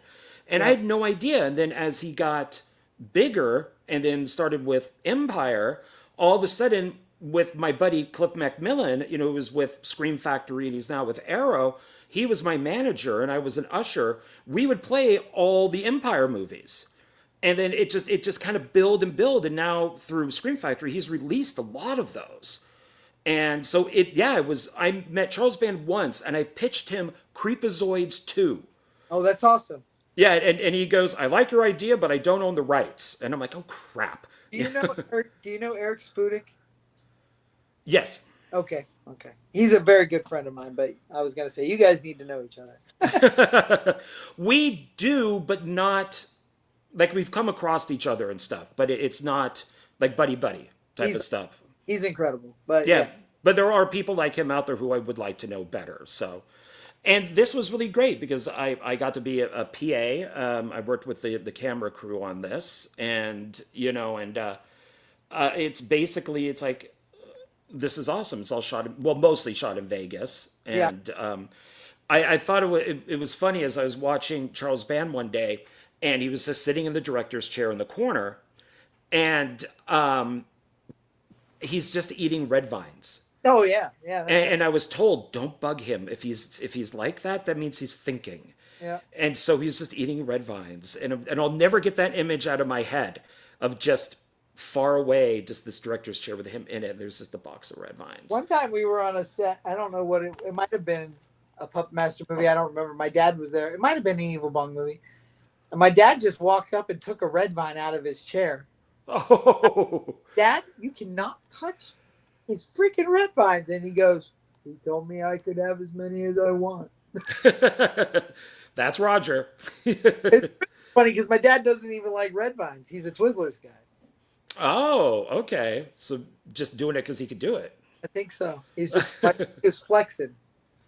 Yeah, there's a lot of good people. It's like Brooks Davis. I know I interviewed him for one filmmaker, and he plays the Ginger Dead Man, and he was really great. He was fun to interview. Mindy Robinson, I liked working with her a lot. And then, of course, Sonny Carl Davis. I talked to a fair amount.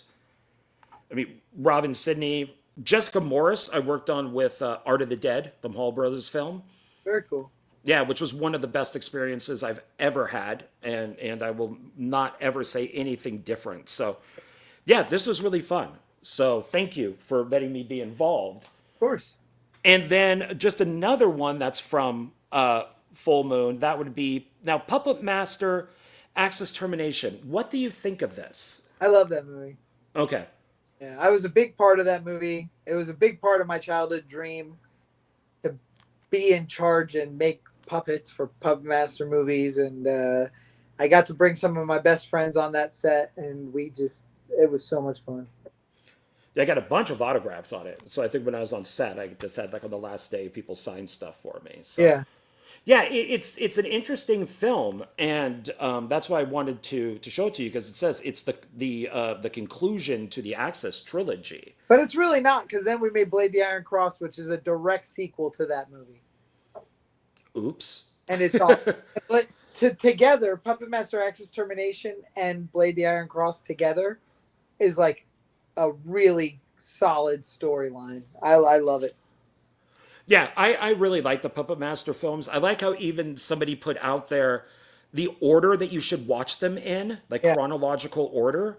Yeah. And because they don't make a lot of sense if you watch them in the order that they're made. Yeah. But if you watch them in chronological order, then yeah, now they kind of make sense. So yeah, I've always enjoyed them. And this was I used to work at Tower Records when it was a thing. And well, Tower Records and then an independent place up north, Northern California called Broadway Video. And this is back when they would send VHS screeners and they would send us the screeners for everything. And so Yeah. I was collecting the full moon screeners and then they'd Oh, send that's cool. Moonbeam. Yeah. And then they got smart and said, well, you have to list what the title of your video store is or like the name of it. I'm like, oh crap, I don't really have one. I'm just working here. But yeah, I love their stuff. So I've always enjoyed it. So Michael Aranda, who was in Creepazoids, I became friends with, and he's in some of my student films from Los Angeles City College. Cool. Very cool. Yeah, and I've always wanted to work with him, but he's kind of not doing acting again. I'd love to have him in like an actual movie instead of just a student film. Yeah. This one you've brought up a few times, and I love this edition, Oh, Poltergeist. yeah. Yeah. Very important check mark on my career right there. Yeah, because you even have, don't you have some of this at the museum? Yes. Yep. And this is really nice too. This is in really good shape. It's got the slip cover. Oh You yeah. can open it up. It's got everything. I mean, this is really, That's got the soundtrack and everything. yeah. Couldn't you if you wanted the best? I think this would be considered the best. So, and this was a lot of fun. So you say that this was a very important time for Yeah. people who don't know why is that? So Poltergeist was directed by Lloyd Kaufman, the creator of Toxic Avenger, and the Toxic Avenger is the movie that set me on my path of like wanting to be an effects artist, want to make movies, and to get on Poltergeist, I lived in LA and they were making it in Buffalo, New York, and I knew it was coming, so I started sculpting like zombie chicken faces, masks, and I was sending photos to Trauma, just physical photos, not emails, like mailing, like, here's another one I made. This is the guy I made. This is something I made. You know, just put them in your movie, free. I don't care. You know, I love Trauma, and I wasn't the only one doing this. People all over the world sent props to Trauma for that movie, but at the time, Robert Hall, who was my old boss at Almost Human, where we worked on Buffy and Angel, he was scheduled to do the effects on it and trade for the rights to remake Mother's Day. And somehow, story has it that Lloyd got really mad at Rob Hall based on some terms on Mother's Day, and he just started yelling at the producer Gabe, who was also the editor. He said, "Gabe, call that kid. Call the kid that keeps sending the pictures. Just call him. He'll do the fucking job. Call him." So he called me and he offered me to be the head makeup effects artist on Poltergeist. And that was a dream come true, man. Like, I wanted to work for Trauma and Full Moon were my two life goals. And I'd worked on really big stuff and I've been involved with film and television, but Trauma and Full Moon were that's what I wanted to do. That's why I became a filmmaker, you know? And it was just so cool to get to go to Buffalo and make all these zombie chickens. And I think it's one of the best Trauma films ever made. Yeah, they definitely have their key films, and you know, like of course, Toxic Avenger, Class of Nukem High. I would say Sergeant Kabuki Man and what? Kabuki Man, Trauma's War to a degree. Yeah, yeah. This, I have to admit, the only one I did not like was Romeo and Juliet. Oh, see, I love Romeo and Juliet. Everybody loves that but me. Drew I Marvick showed it out here with Lloyd, and I Yeah, got to meet Lloyd and take a picture with him, and I was like this I throughout was the whole. I was there at the Sci-Fi Center.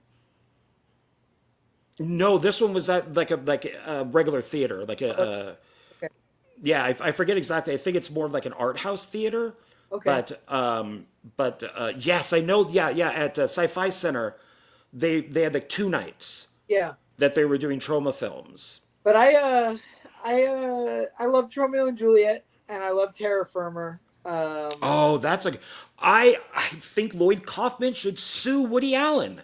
It's He made Terraformer before Woody Allen made that film where he plays the blind director. And I'm true. like, Woody Allen stole your idea, dude. You can make And a lot of money off of this.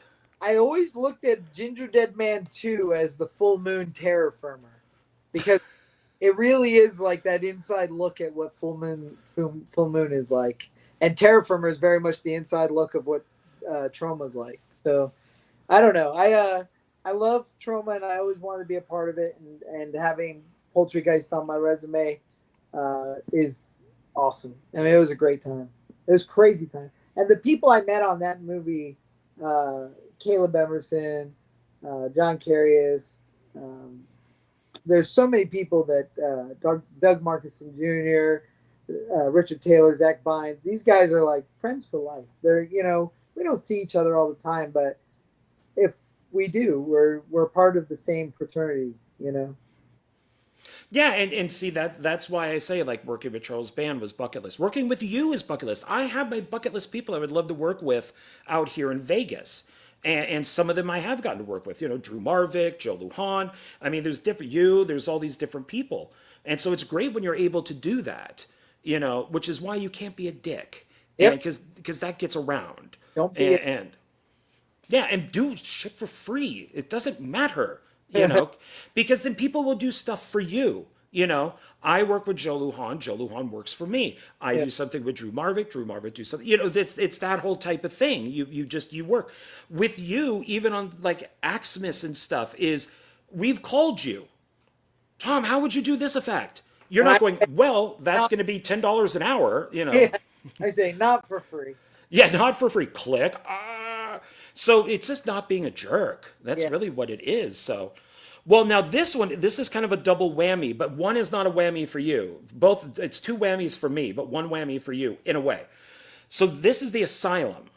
Oh no. And this, you have one of these in your museum. The Mega Piranha. I love Mega Piranha. I still think it's the best film that they've made. I absolutely love Mega Piranha. Have you seen? So I enjoy Mega Piranha. I had a very hard time working on that movie. I can tell you that. But Oh, sorry. the Asylum is a different animal, especially back then. I've done a million Asylum movies, and we didn't have the same kind of fun you have at Full Moon, or the family element wasn't there.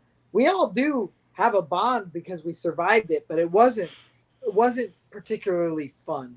And Mega Piranha is no different. I mean, I had sculpted the Mega Piranha to look just like that guy in the picture, and but in the concept art, they told me they wanted to have like anglerfish teeth, like really long, skinny teeth, and I did that. And then they said, 2 days into shooting, nope, we need short little nubby teeth, and then I had to take all the teeth out and put these little nubby teeth in, and I don't know. I really enjoy Mega Piranha as a movie. I think it's fun. I worked in Mega Shark versus Giant Octopus and Super Croc and Mega Piranha, and to get to go to Comic-Con and do a panel in Hall G about the Mega movies. I think it was Hall G. I don't know what hall it was. It had the background. It was a very cool moment of my life. It was me and Eric Forsberg and a couple other crew members, and the Asylum was a tough bag though. But I say my favorite Asylum movie is Princess of Mars with Tracy Lord. My favorite one that I was a part of, and then I also I really like a movie called The Terminators, which is like a bullshit Yes. Terminator movie, and my friend Xavier directed that, and I did art department as well as full makeup effects. Of course, I never got along with the CG artist Scott Wheeler. Every time I make something, he'd make the CG look so different. He could never like compliment what I was doing, and that was the problem in Mega Piranha. There's a problem in Terminators. There's a problem in every movie I ever worked on with him. But and I don't know why. Laziness, I think. But I saw such potential at the Asylum. I would say that my favorite Asylum movie that I'm not involved with would be King of the Ants, Stuart Gordon. First, Oh yeah, that doesn't even seem like an Asylum film. that's Yeah, one. That was the first Asylum movie. yeah, that was and I might be one of the only people who likes the Transmorpher films. I actually like Oh, all three of them. I worked on Transmorphers too. Oh, nice. Yeah, I own all three of those. Yeah. So all three? Do I own all three? I think I own. No, I only own one and two. Three is like incredibly hard to find, but I have Mega Piranha on this. Oh, cool. So it's the Wet and Very Wild pack, four complete films, Which and it movies are on there? This image is so small I can't see. so Shark Week, Uh-huh. Two-Headed Shark Attack, Turned it down. Pir- Piranha, Mega Piranha, And this is why I was saying the double whammy, at least for me, is 2010 Moby Dick, Oh, because I got to interview Barry Bostwick, who oh, plays Captain Ahab in this. very cool. So when I got to talk to him on a for making Megaforce, I got to talk to him about this film. That's awesome. So which his response to the whale was, "That's one of the worst looking whales I've ever seen." So he didn't have too many good things to say about the film, but I made on Mega Shark versus Giant Octopus. I made this giant beached whale that we shot in forced perspective, so the people are very little, and the big foam corpse of a whale is huge. And that is one of my favorite Asylum effects because it was all in camera and practical, which I thought was great. I got to see that in the theater. Oh, that's awesome. They were doing a screening out here. I still have the ticket because it was just like a piece of paper that I printed, and Yeah. it even has like the poster on it and everything. Very cool. And at one point, like the Asylum was like the shit for me. It was just the thing. That's So I awesome. collected everything, and I was so happy to go see that. It was like seeing Citizen Kane for me in the theater, something like that. My first Asylum movie was a movie called Halloween Night, and then I did Freak Show, and then and I've done so many Halloween Night, Freak Show, Journey to the Center of the Earth, Terminators, uh, Transmorphers 2, War of the Worlds 2.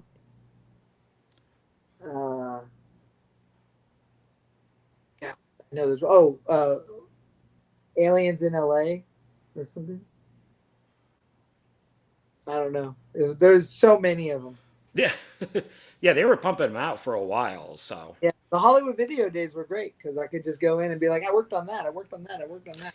That's cool for me because that was my company, that was my work. That wasn't me working for another company. Oh, the Hitchhiker, did the Hitchhiker. I loved the Asylum. Me and John Carries used to watch Asylum movies all the time, and then we both worked for him, and now we can't watch them anymore. But well, I have two big stacks sitting right here because I want to do two Asylum videos of all the movies I own. okay. But I own, God, it has to be like 20 films, maybe more. Super Croc was probably one of the worst experiences of my life. The AD actually passed away, Natalie, after the movie. I think because of the movie, it Oh, was jeez. so difficult and so bad. You know, the thing is they just don't make them fun. It's not fun to make. But Journey to the Center of the Earth should have been the funnest movie in the freaking world to make. I got to play the spider. I'm the spider in that. But yeah, I don't know. Yeah, Philip Tricky even got to work on one or two Oh, films. So that, yeah, so he got that. I haven't worked for them yet. I'd like to, don't but keep your love. oh. Don't. I'm already jaded. Does that help any? No, it doesn't. You'd be miserable. You don't want to be. You want to have fun when you're making movies. It's supposed to be a dream job, not a freaking horrible experience. Oh, gee.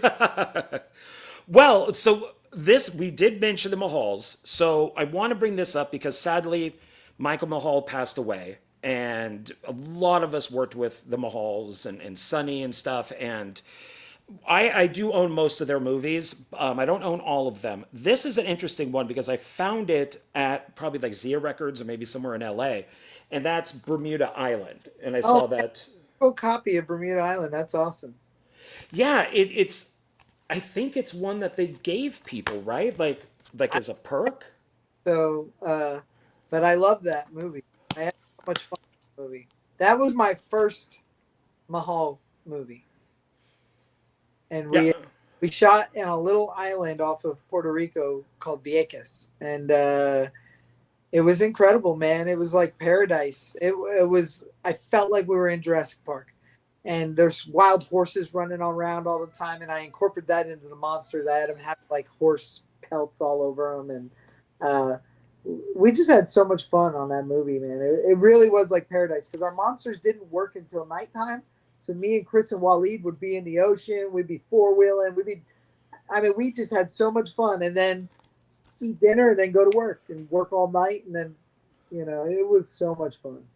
Yeah, the Mahals were great to work for. Before I knew them, before I worked with them, I had heard some bad stuff, and I'm just like, oh no. Just like I heard bad stuff about Drew Marvick, and it was just Hey, like, I don't Taylor believe Swift, any of this. Taylor Swift says it best, right? The haters gonna hate, hate, hate, hate.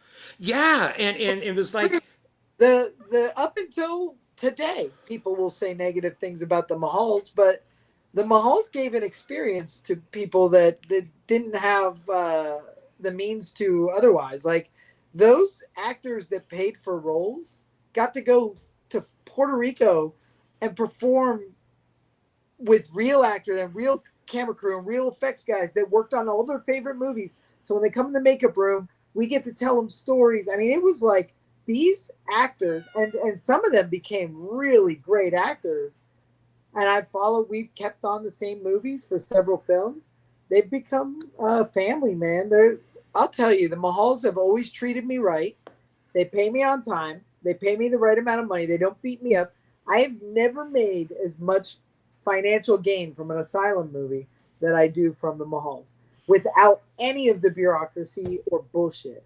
Everybody's having a great time on set, and the people outside want to complain about like how they're getting their movies made. They can fuck off. I go do it. oh, yeah, they were the kings. Yeah, And I forget exactly how I got involved with Art of the Dead. I think I just messaged them yeah. and said that, hey, I'd love to work on your film. I got paid as a PA, and I was a driver a lot of the times for the actors. The women would be would be at one time, the guys would be at another time. Yeah. And it was funny. The guys would be politics. We would be discussing politics. The women, I would just be driving them. They would just be women talking about guys doing all this type of stuff. And I'm just like, oh my God, I'm a fly on the wall. I'm actually getting a lot of info on how women think about men just from driving them around. While Yeah. the guys, it's just all politics, which was fine. But it was, I've, it's, they were, I went to a couple concerts with Sonny. Michael would message me when I would do my own crowdfunding and say, "Dude, you're not doing it exactly right. You should do it this way." I I was treated on a set that paid me. The Mahals probably treated me the best. And that's only because I was there for mostly the whole shoot. Yeah. Like Charles Band, Full Moon treated me fine and paid me and all that stuff. I loved working with them. But I was only there for like what, 2 days, 3 days at most. But the Mahals was a long thing. They would every Friday, Michael would walk out with $100 bills to the PAs and go, "Thank you for your help. Thank you for your help. Thank you for your help." So on Yeah. top of our regular pay, he gave us like a $100, like tax-free type of stuff. The catering was good. The I mean, the movie turned out really well. I got to meet people that I'd never met before.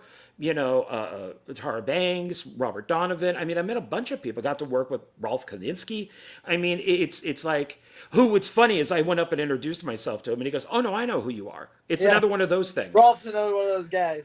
Yeah, and it was just it's so sad when I heard that he passed. It really sucked because now I guess Sonny's not going to continue and they're done. I don't think that they can continue without Michael. I mean, he was the.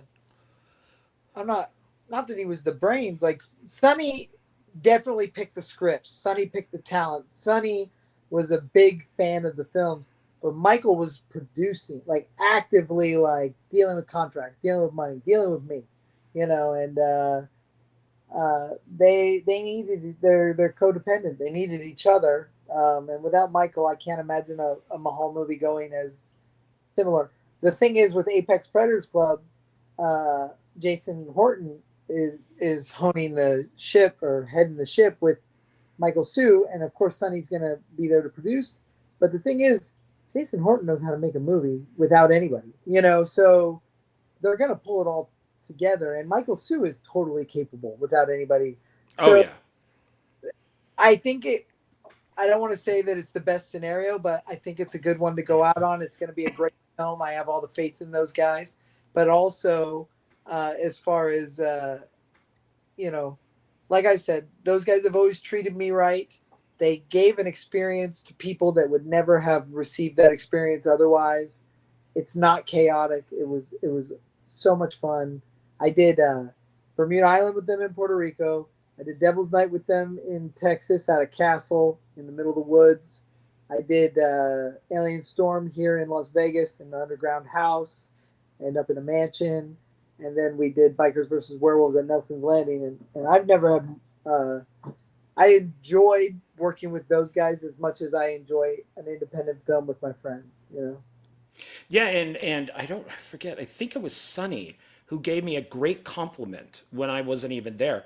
Somebody had asked them, why isn't John working on more of your movies? And I believe it was Sonny. He goes, because he's a director. Yeah. And I'm like, wow, thank you. Because I mean, I'd already done stuff when I was a PA, but it's just like I wanted to work with them so much. Yeah. So and it was, yeah, it was just a great experience, and it was in their kind of little eagle's nest type of thing, which when we were shooting in this house, this two-story house, downstairs is kind of where they would do a lot of their stuff. So Sonny would be on the laptop kind of doing all the internet stuff, doing all like the social media, and Michael would be working on the money. And watching them and hearing them was very interesting, Yeah. to learn how to make a movie.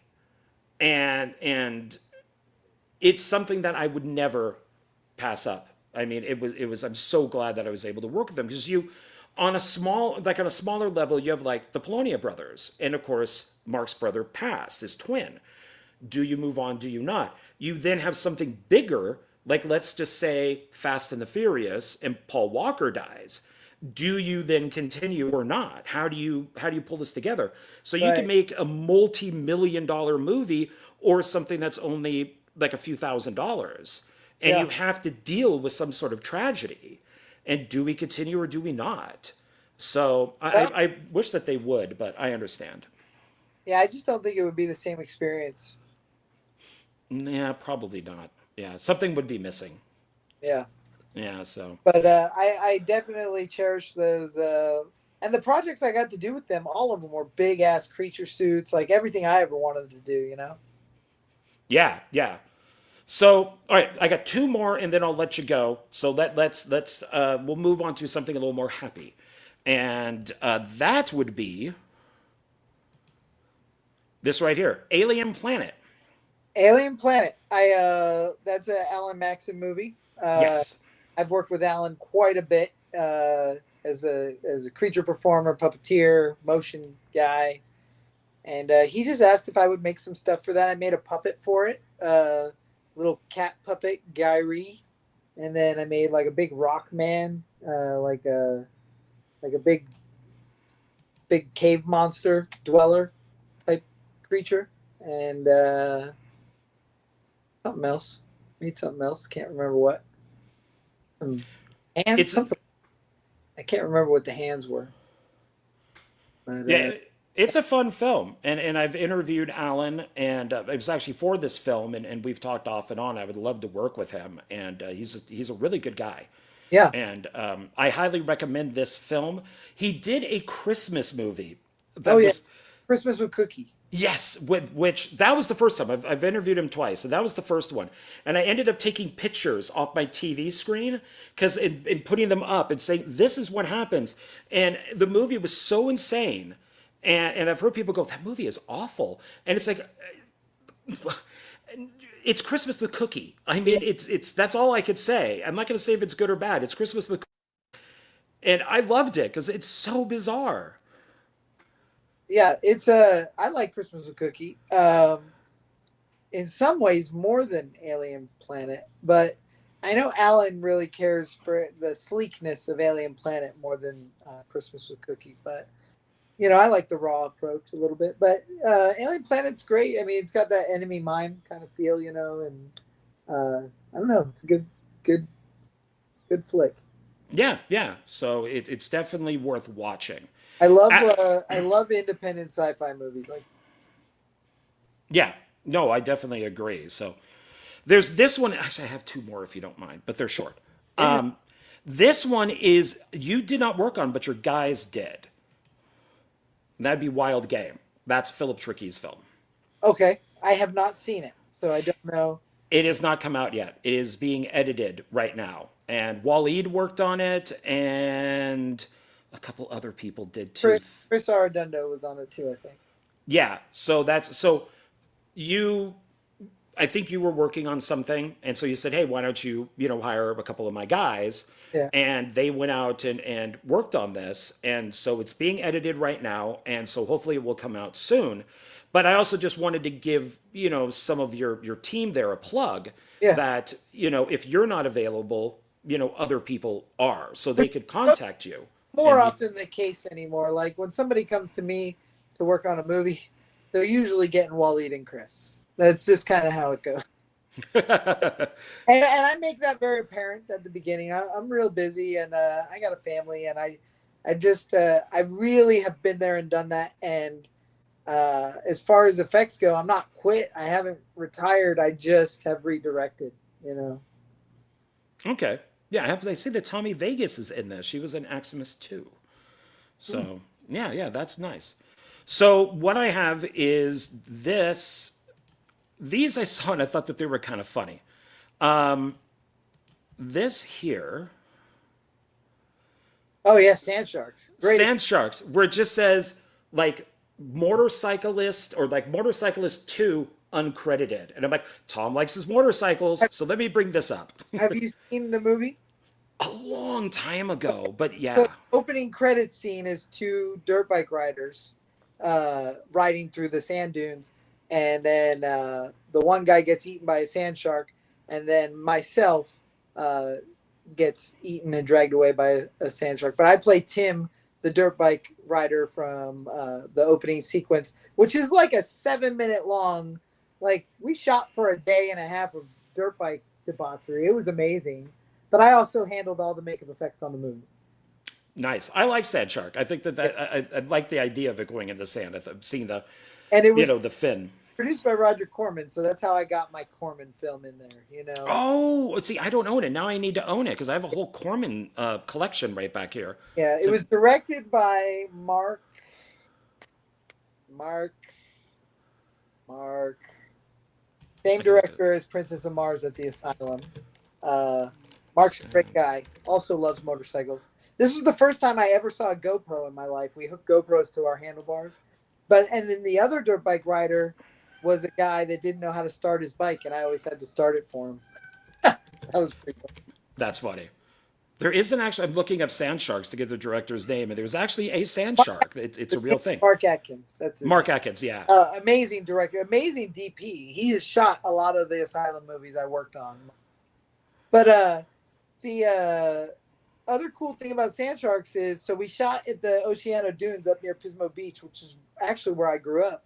But I got on set, and Brooke Hogan's in it, and Corin Nemec. Like it was a pretty cool job to get to be the dirt bike rider. Was my favorite thing because I love movies with dirt bikes, like Eight Legged Freaks, Pumpkinhead, if Skeeter. If there is dirt bikes in a movie, I love that movie. That's why on the Sand Squatch, we insisted there had to be a dirt bike scene because it's just part of my thing.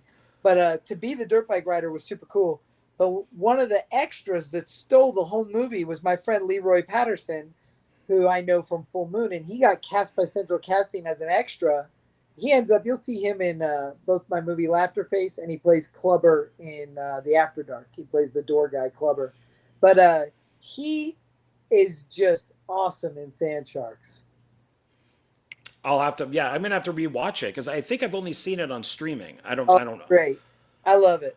Yeah, I'll now have to buy it, especially knowing that it's a Corman film, and then of course because you worked on it too, because then I can add it to that collection. So, and then the last one that I have here is one film that I don't think a lot of people like, but you and I like it. I remember pointing out the poster in your kind of work area, and you're like, "You like this? Oh, I love this movie," and so I thought I would bring this in. Yeah. I mean, I hope everybody likes it. That's one of my favorite experiences. That movie was the #1 rental at Blockbuster for 3 months. I think people were a little negative because he doesn't look like Ed Gein. Yeah, get over it. It doesn't matter.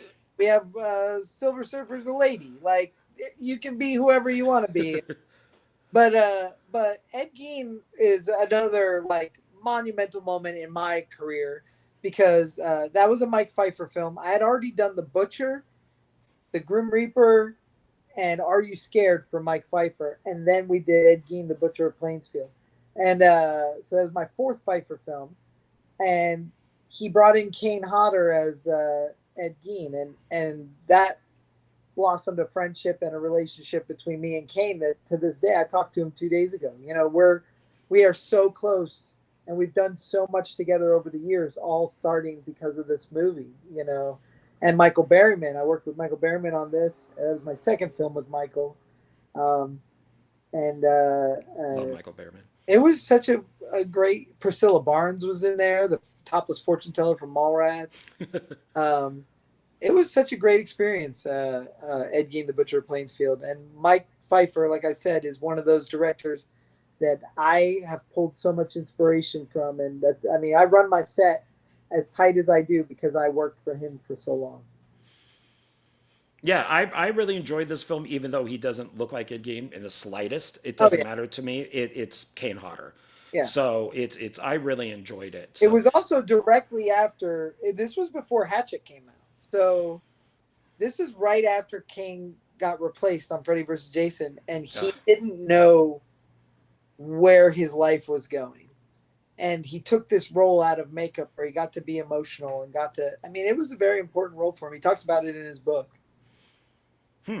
It's funny with Michael Berryman is I sent a message to Jonathan Craven, Wes Craven's son, Yeah. saying, you know, I would love to remake the Mind Ripper Oh, cool. because technically that's, you know, The Hills Have Eyes 3. Yeah. And I wanted to get Michael Berryman to be like the one of the guys in it, and I never heard back from him. So Yeah. from That's good. Jonathan Craven. Good effort.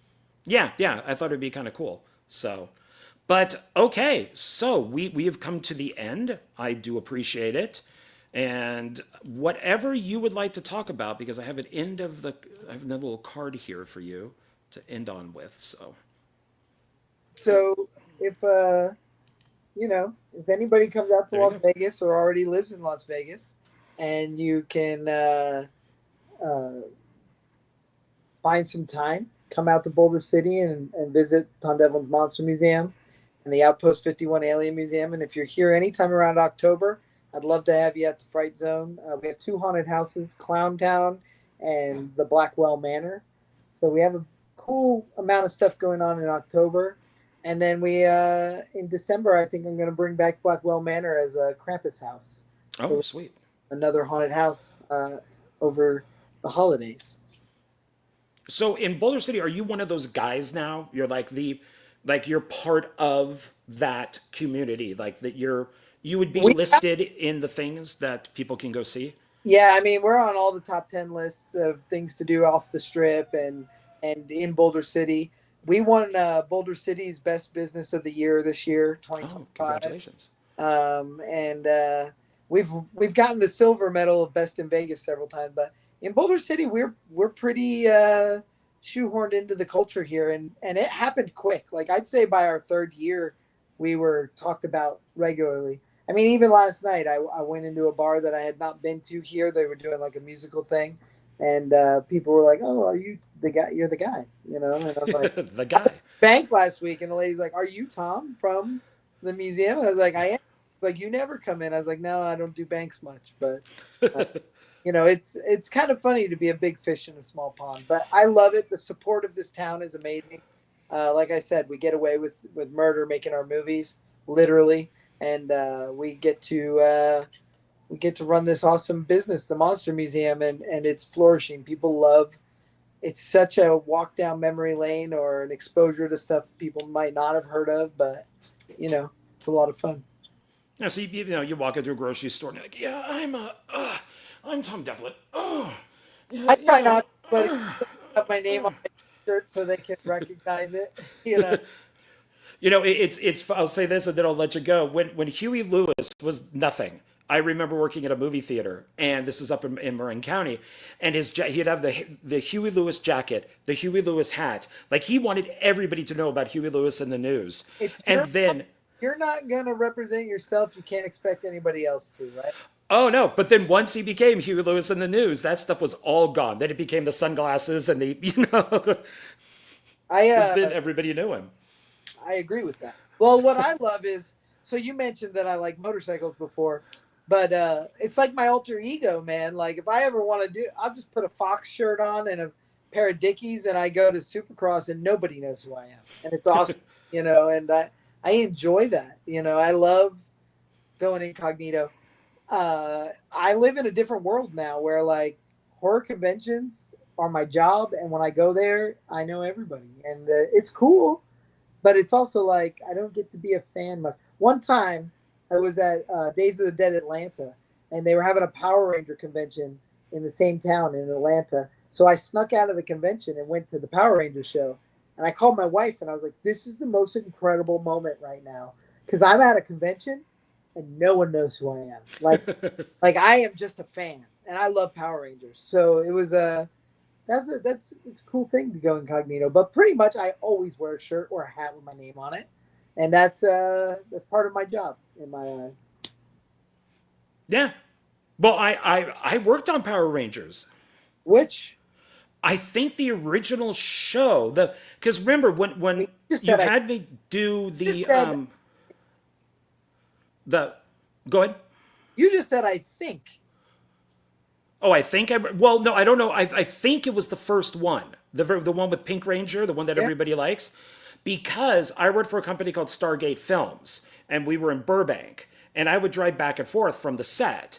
And the only power I didn't see the Power Rangers, but I instantly knew who you were talking about with Teddy told me to, because you said like, oh, I want you to be Oh, like the both. guy from Power Yeah, yeah, yeah. Rangers.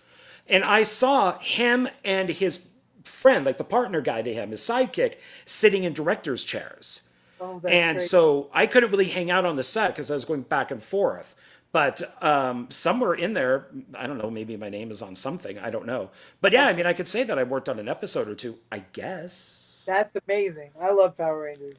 So yeah, oh yeah, so do I. So, all right. Well, Mr. Tom Devlin, thank you very much for being here. I really appreciate it. Thank you for going through all my stuff. Yeah. What are you working on now? What can you tell people to go see? Well, we're just waiting on the streaming services to get Nameless and Gacy out there in a more wide fashion to start talking about it. But uh, you know, just trudging away in post on Bloody Bluff. If you want to watch our current stuff, go to plan10pictures.com. All the Blu-rays on there are loaded with special features, and we'd love to get them out there and tell your friends about the movies. You know, all we can do is keep making them. Yeah, yeah, and you got everything right there at the museum for people to buy. So some of it's on Tubi. So, but it's always better to go buy a physical copy. Yeah, you don't get the behind the scenes when you watch it on Tubi, and but they're on there. You can watch them. Yeah, yeah. So, okay, everybody, thank you. I really appreciate you being here. Thank you, Tom. And we will see you on the next One Filmmaker. Bye, everybody.